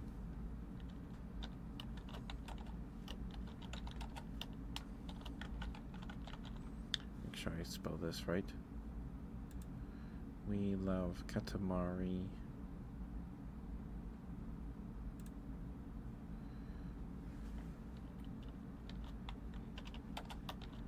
Reroll plus Royal Reverie. Did I spell Reverie right? Yes, I did. Okay. All right. Your work laptop cannot boot. Fortunately, you stream something online. I'm sorry to hear that, dear. That's no good. At least it was your work laptop, not your personal laptop. Maybe, I don't know if that's worse or better. It's not good either way, right? I hope you're able to get that figured out. But I'm glad I can help you unwind, Gravelord. Thank you for spending time with me on the streams. Thank you. Alright, so let's Katamari. Now it is time. It is time to rant about Temtem. It is time to rant about Temtem.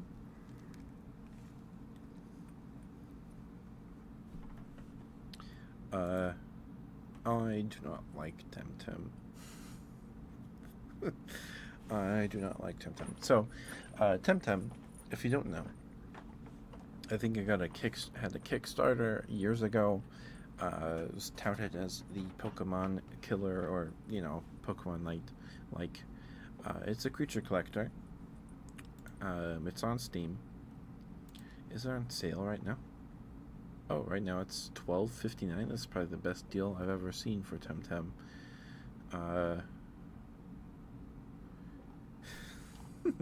I mean, for $12.59, that's not a bad deal for Temtem. But Temtem was on my wish list for a long time, and it never went below $30 on a sale. Anyway, Temtem took us 82.7 hours to finish. Mostly because we went back after every fight. Sorry, this is going to be an incoherent rant, most likely. Well, okay.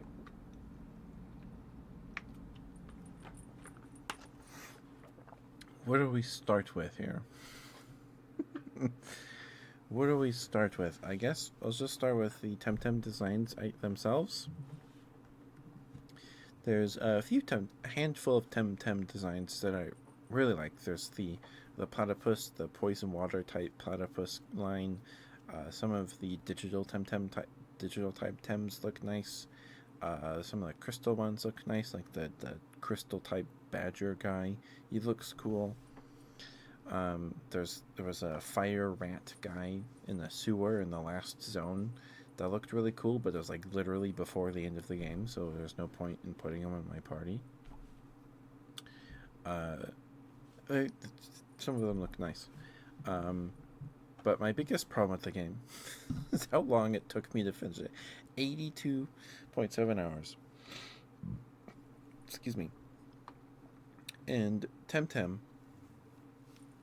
was an MMO, and then the dev said no, it's actually an MMO light, whatever the heck that means.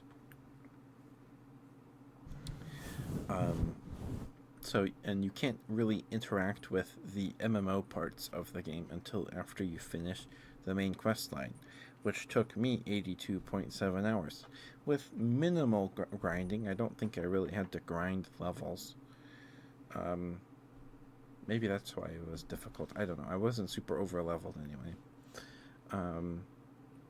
Maybe towards the end I was. I don't remember.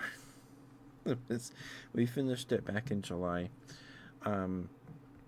Temtem is a creature collector. Every battle is a double battle. The game, I could see myself replaying the game if it was co-op with another person, because then you both share the party of six Temtem, but you each control a party of 3, and then some moves have synergies with if their partner Temtem is of a specific type. They get bonuses with the attack, like they poison somebody, or they do an extra like 20 fire damage on like a wind attack, stuff like that. That can be fun. I'm sure that's fun. But just, oh my goodness gracious. My playtime's mostly ballooned to 82.7 hours, mostly because I went back after every trainer fight and fight with an NPC. I would go back to heal if I could, because using healing items outside of battle felt like a waste of money, because they give you money so sparingly. It gives you so little that buying like a revive is always like a decent chunk of change for out of your wallet in the game. It's fake money, right? You can't buy maybe you can, actually, I don't remember. But using healing items outside of battle felt like a waste. So I would just go back and heal, and it took a long time to get through every route because of that. That's probably mostly why my playtime is ballooned to 82.7 hours. In the story, I just could not I just could not get behind it. I could not. You have a rival, and you're supposed to he's just unlikable no matter what. Like he redeems himself later at the end of the spoiler warnings. He redeems himself later, but like, uh, spoiler alert, he gets knocked off the edge of a cliff into and probably falls to his death because Temtem takes place on a floating island, and he got knocked off the edge of an island with no guardrails. It's just nobody has thought to install guardrails all around the islands for some reason. Anyway, he falls and he's like dead, and then I felt nothing. Just did not care about him. I just wanted the game to be over at like the midway point. Um, and they make it so the islands each have specific types of Temtem. Like the first starting island has lots of wind and water types. So very early in the game, like the first 5 hours or so, lightning types, electric types are so oppressive early game. It sucks. Um, and then you don't really find most types you don't find until the game gets you to that area where that type is prominent, right? So, depending on your starter choice, you won't see another type Temtem of that type for hours, maybe 20, 30 hours. It's wild. um, and the best part of a creature collector for me is discovering all the cute little guys that you can put on your team and battle with, right? That's the best part. That's the best part of a new Pokemon game. Discovering all the new Pokemon, right? And Temtem, when you get to a new route, you're all excited, like, oh, I can't wait to see these new Temtem. Like the second island, you're like, oh, I'm excited to get all these new Temtem. I'm so excited. Maybe there seems to be a plant foresty island. I can't wait to see all these new plant types. There's 2, and then there's 2 fire types. It's a total of 4. So you get to a new route, and there's maybe at most maybe 3 or 4, sometimes 5 new Temtem on that route. Most of the time it's just 2, and they're in their baby forms, like their first stages, which is fair. But some Temtem, they have to level a certain amount of times, not reach a certain level to evolve. Because in Pokemon, they evolve when they reach or pass a certain level, right? So if you get traded a level 20 Caterpie, when it levels up, it evolves into a Metaphor, right? You guys get it. In Temtem, some Temtem have level by reaching a certain level, evolve by reaching a certain level. Some of them evolve by leveling 25 times. And yeah, so you run into all these new Temtem, but they're babies. They're baby forms. Their first stages. So adding them to your team will put you at a disadvantage inherently against the NPC battles, in the boss battles and all that stuff, because you're using a first stage Temtem with terrible stats, and you can look up when it evolves, sure, but that could be 25, 30 levels.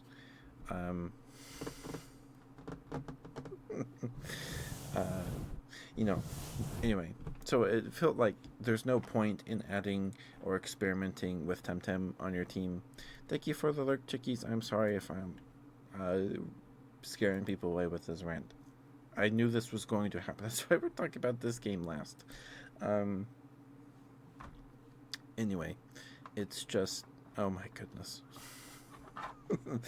I'll probably only go back to play Temtem if it's in like 10 years, or someone really wants to play with me co-op. Maybe then I'll play with them. But then I'd be scared I'd just be ranting about how terrible all these design choices are. Anyway, when you're just really tired, okay, thank you, chickies, thank you. Also, right now Temtem is on sale for $12.59. That's a fair price. I think that's a good price for Temtem. Its regular price is $40. it's not worth $40 compared to its competition games in the same genre on Steam. Anyway, we talked about it earlier, but you can get Cassette Beast and Coromon for the price of Temtem.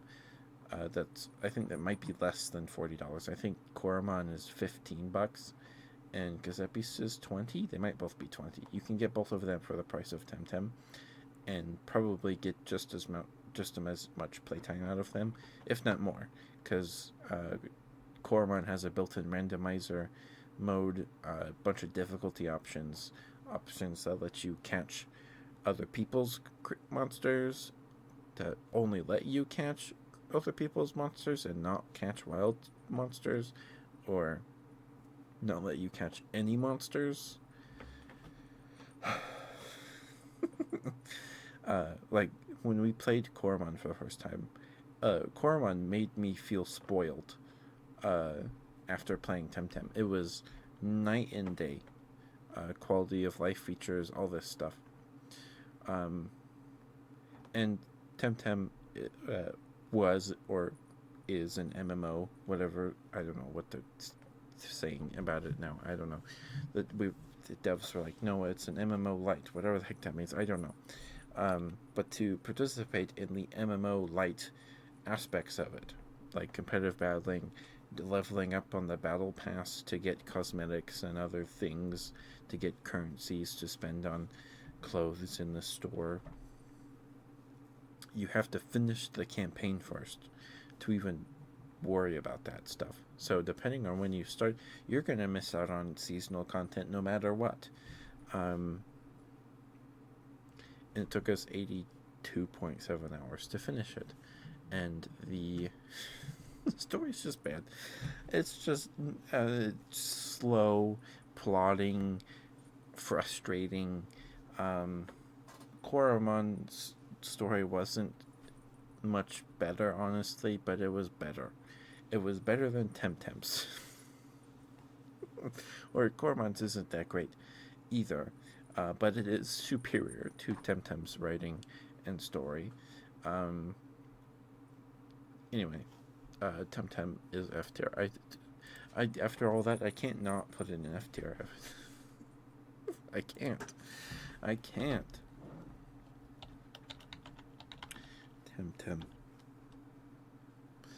Temtem. There we go. And that's all the games we finished in 2024. That's, let's see, 1, 2, 3, 4, 5, 6, 7, 8, 9, 10, 11, 12, 13, 14, 15, 16, 17, 18, 19, 20, 21 games. I don't think I miscounted. 21. That's more than I thought. 21. We'll see if we can beat that many this year. We'll see. What would you say? One nice thing about Temtem? The designs were nice. Some of them are pretty nice. There was the fire rat living in the sewer, or it was fire poison type. I don't remember. I think it's called Hazarat. The baby forms of the Temtem were pretty cute. There's like a fire fox kitsune thing. It's cute.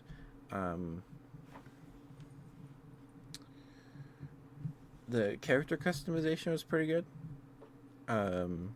But clothes were super expensive. Like, if I accidentally bought a sundress for my character, I misclicked and it set me back like 10,000 monies, and it took me hours to recoup that. I could not buy potions or anything for a good while after buying that sundress on accident.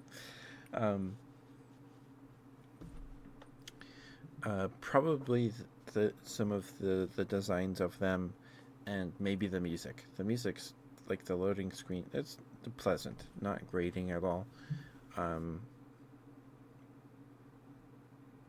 Like, I won't say don't play Temtem, especially for $12 and 50 cents, 60 cents. That's a fair price. That's a fair price. I probably wouldn't be as upset with Temtem if I bought it for that much. But go play Cassette Beasts or Coromon instead. You'll have a better time, especially with Coromon. It has lots of difficulty settings, stuff like it has a built-in randomizer too. Tons of replayability with Coromon Nuzlocke runs for sure. Cassette Beasts just has really good music, and the creature designs are really good in Cassette Beasts. Really good. I don't know if Cassette Beasts, or if I could say that Cassette Beasts or Coromon has better creature designs than the other. They're both very good. Coromon has amazing sprite work too. Amazing sprite work. It feels like if Game Freak, the Pokemon devs, just kept iterating on what they did with the Black and White games, with the 2.5D sprites, the sprites that move. It feels like the natural conclusion of that. Those sprites, maybe that's a bit of an over exaggeration, but yeah. The sprites look real nice. They kind of remind me of like Donkey Kong Country, the 3D models, but they're smushed down to 2D sprites for the game. Kind of look like that maybe, and how some of them are shaded. But yeah.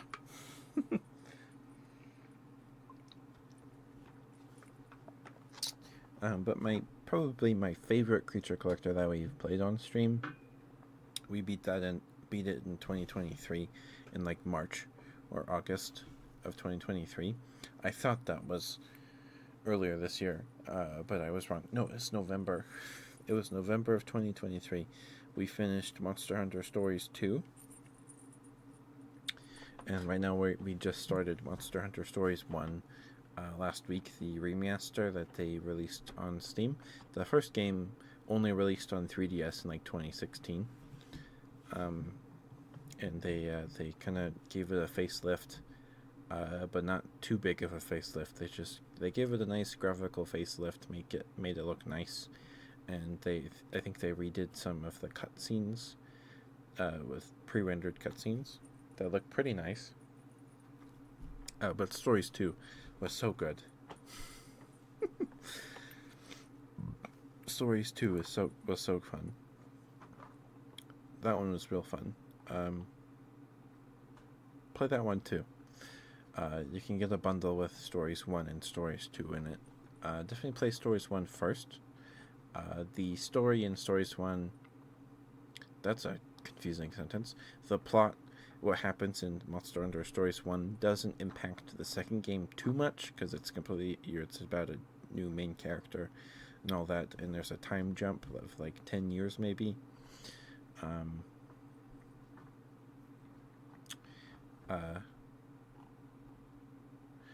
But yeah, and the monster designs are all like chibi versions of Monster Hunter monsters, so they're going to be good.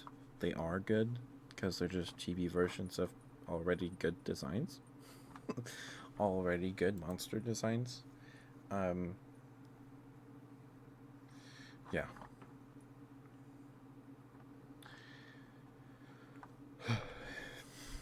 I literally got goosebumps and almost started tearing up when we started Stories 1, and the opening cutscene, or like the intro cutscene started, and like there's the soundtrack and the shing of the kinship stone. Oh my goodness. It's like when they play the Halo 3 piano, the piano notes from Halo 3, the dun dun dun dun. It's like that. it's to me it's just as powerful as the Halo 3 piano notes. It's so good. Hi CJ. Hi dear, how are you? I'm good. We just finished up our our tier list here. Let me save this. There we go. We can close it now. But here's the list. If you want to take a look at it for a bit. Oh, I minimized it.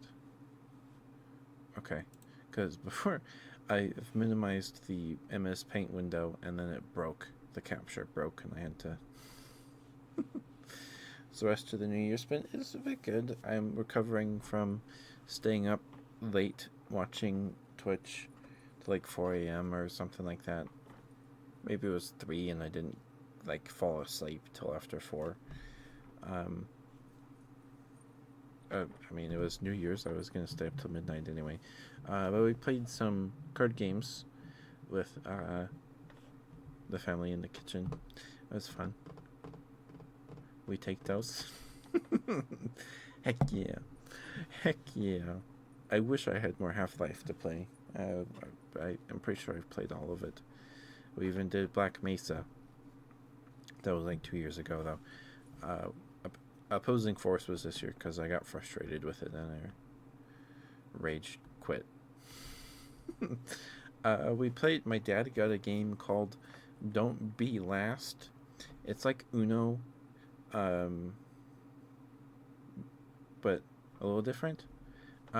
So the cards all have a color, and then there's a background color on the card, and then there's the word of a number, and that the word's a different color.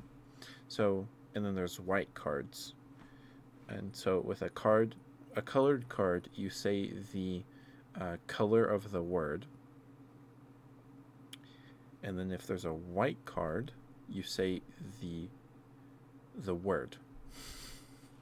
So on a white card with the word red, but it's blue, you would still say red. On a colored card, you would say blue instead of red. And then there's some cards that have an angry bee on them, and you slap the angry bee. And the last person to slap the bee takes the stack of cards in the center of the table. And the game's over when someone empties their pile of cards. So the game can go pretty quick. I never won because I just didn't care to slap the bee fast enough. Also, because we were like smacking our hands against each other pretty hard. I was like, no, I just don't want to get hurt because some of my family members wear rings, and I did not want to get smacked by a ring on my knuckle. Ew, no. And then we played a game based on the Christmas movie. You know, the one where the kid gets like the pink bunny pajamas and wants a BB gun or something. My mom really likes that movie, and my sisters do. I've never seen it. I don't think. But we played a game based on it where you have to. Everybody has 2 cards, 2 presents, 2 cards or that represent presents, and you have to find the BB gun and the decoder ring to win. And there's 2 cards with bullies on them, and if the bully cards get flipped over, the game's over. The game ends. And you have 3 actions on your turn. You can swap one of your 2 starting cards with a card in the middle of the table, one of the 3 cards in the middle of the table, and then you can peek at it, and then you put a peek token on it, and if a card gets one of everybody's peek tokens, which are different colors, the card's flipped over. So if everybody looks at a card and it's a bully card and it gets flipped over, the game's over because the bully got flipped over. So the game, and then you dare someone to trade presents with you, and if they refuse, they have to flip over one of their cards for the rest of the game. That card is flipped over, so you know what present it is. And if it's a bully, the game's over. So the aim of the game is to deduce which cards are the BB gun and the decoder ring, and then when you think you know, you announce to the table on your turn, I am opening presents, and then you pick 2 cards and you flip them over, and if they're the BB gun and the decoder ring, you win. If you're wrong, or if you just get one of those presents or the bully, you lose. You're out of the game. um, I won. I won the game because my dad guessed. He flipped over the BB gun and then a hubcap. He didn't get the decoder ring. And then my sister swapped a card. She looked at it and goes, "Oh, I am opening presents on my turn, on my next turn." And I'm like, "Why did you say that?" And so I flipped that card over and then I won. It was a fun little game. It was a neat little game. Oh, and if and there's a little like figure of the leg lamp from the movie, and if you get your hands on the leg lamp, I think you do that with a dare, by daring someone to swap presents. Oh, right. So if someone refuses the dare to swap presents, besides them also flipping a card, the person that dared you gets the leg lamp, and the leg lamp lets them triple dog dare you, which means you can't refuse to flip to trade cards. And they can do a few other things. But once you do triple dog dare someone, you put the lamp back in the center of the table, and then someone else can get the lamp. It was a fun game. It was fun.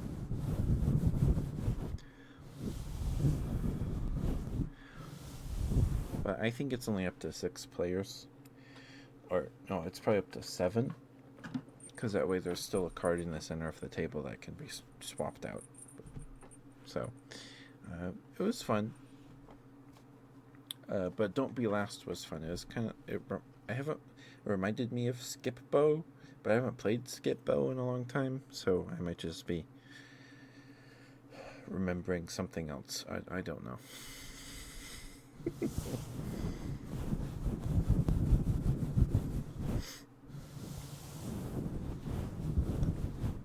And then my brother got a game.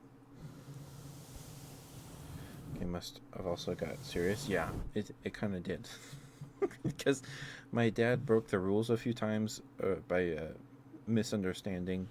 Or the first time he broke the rules, it was misunderstanding. And the second time, he peeked at one of his cards. So we just flipped that card over.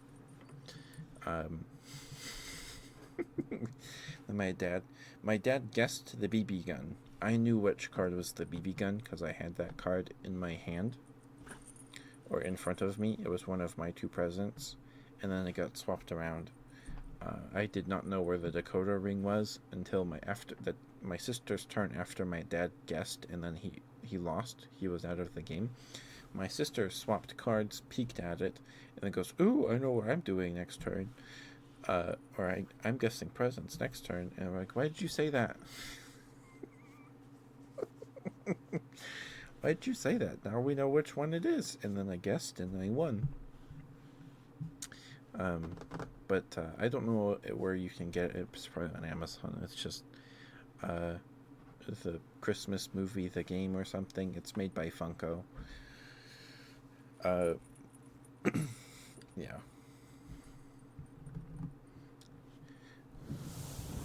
I'm glad it wasn't Uno. I've played enough Uno to last a lifetime.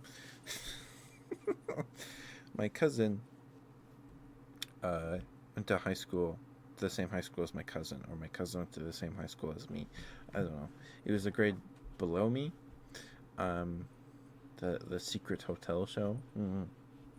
Is that the one with the Selena Gomez? Is that the right person? No Mercy Uno? I see. Have you seen the guy that's trying to combine every edition of Uno into one game? I need to catch up on those videos. But the deck is like 500 something cards. And they're all double-sided because of Uno Flip. And they're all see-through and clear because of the version of Uno that you can play in the pool.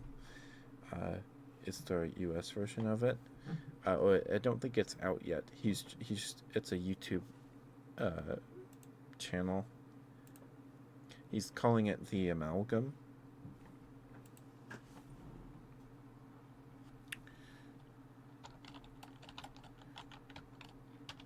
Amalgam. It's by Massacre's Mansion. And when he's done, he's going to publish it as his own game, as like his own thing, with scrubbing all the Uno branding out of it. There's 26 videos in the playlist. I need to catch up on his progress. But it's very interesting. And a lot. All the Uno sounds fun. Yeah. And it's a lot. The deck's like 500 or 800 or something. There's a lot of cards in it. But the channel's called Massacre Mansion. Or Mansion Massacre. Something like that. That plus 200 pickup combo is gonna be wild. Yeah. Yeah.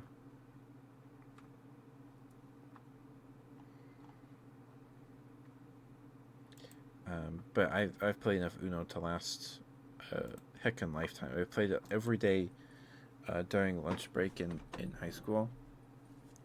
Because my cousin we had eventually had so many people playing, he had the big Uno deck, like the big Uno cards, and he had to get 2 decks to have enough cards, because there were so many people that would play, and we played it every day. Every day. Every day.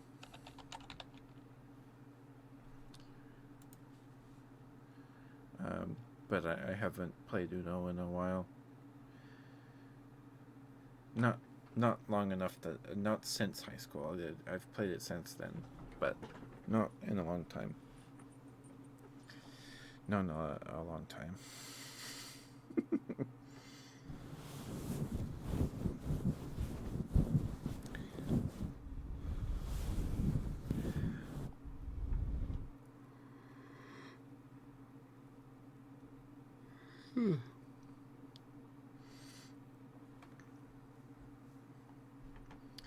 Alright, we're probably gonna call it a night here in like 5 minutes or so.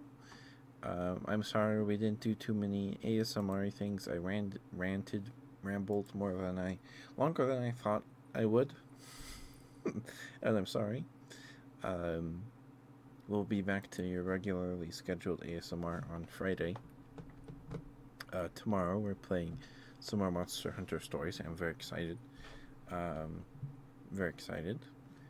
We just started, so we're still early game. Getting still unlocking like all the game features and things like that. But yeah. So one of the sad things was the original version of Monster Hunter Stories for the 3DS had DLC monsters that you could unlock or get eggs for and hatch and then use them. One of them was a quest to get an egg that would hatch into Epona, Link's horse. And that's not in the re-release, the remaster, which is sad. But it makes sense because it's being published on Steam and not non-Nintendo hardware. And I don't think Epona was that good, but as far as I know, the other DLC monsters, quest monsters, are still in the game. We'll see. Excuse me. We'll see. But my brother got a game where you have to guess someone's biggest fear.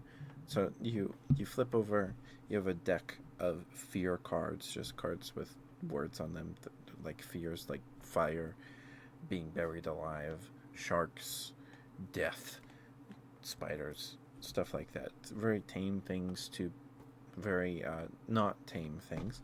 You flip over 5 cards, and then you guess the person to your left, I think. Person to your left or right.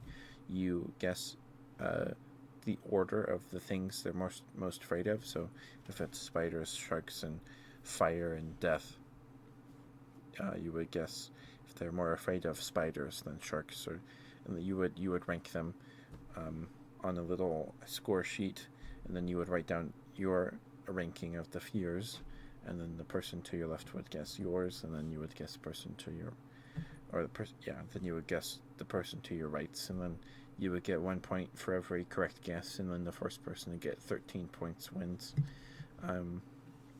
Very simple game. Very simple game, but it's a nice like icebreaker. Be like, why are you more afraid of snakes than dying? Or something like that, you know. So it's a nice icebreaker, but I was playing with my brother and my sister, so yeah. We played that one on Christmas. Then I got a big bulk box of magic cards for Christmas, and I built little 40 card decks to teach my sister to play. My sister said she wanted to play with white colored magic cards, so I built her a spirit and unicorn deck. There's like 3 unicorns in there, but it's very good. She won every game. She didn't lose a single game. She had lots of life gain and life link and all that stuff. Decent removal. Yeah. And my brother built a red deck. Oh, but he used against a game with my sister, who was using the white deck I built, and my sister won. And I look over to my brother and go, well, I guess my deck building ability is better than yours. And he goes, well, why don't you use this red deck that I built, and if you win, you're wrong. So, okay. Okay. And I lost, mostly because I shuffled really poorly. I drew every single land card out of the deck, which was 15 cards. Because the game went on that long. I hung on with 1 life point for like 5 or 6 turns before my brother got me, you know. I bricked. Yep. I bricked. Although it wasn't a bad thing, because I got a few copies of the Lord of the Rings enchantment, the red enchantment that lets you make amass orc armies, and then you can pay 7 colorless and 1 red to deal 7 damage to any creature you want. So I could snipe my sister's board, snipe her creatures with it. Eventually, because I got so many lands. But yeah, I still lost. I still lost.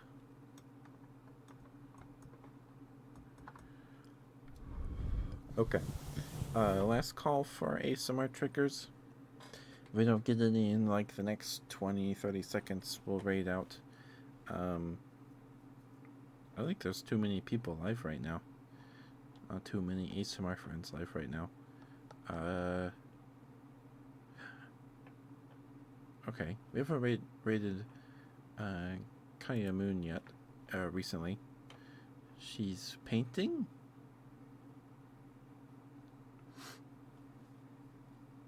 She's painting a little snail guy. Okay. We can go say hi to her. We haven't raided her in a while.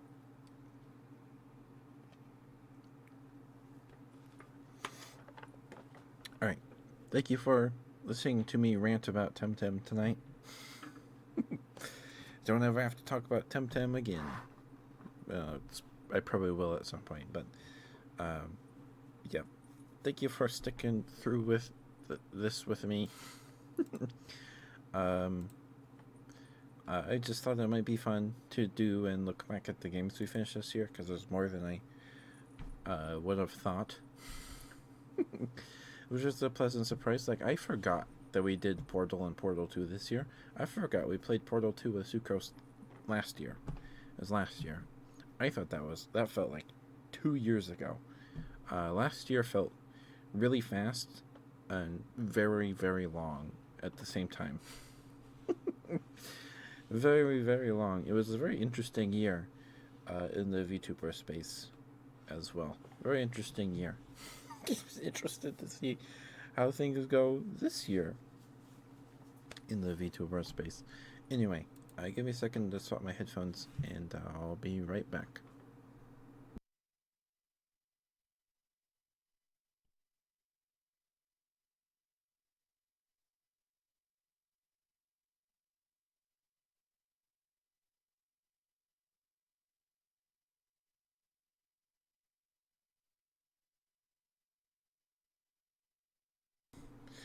Alrighty.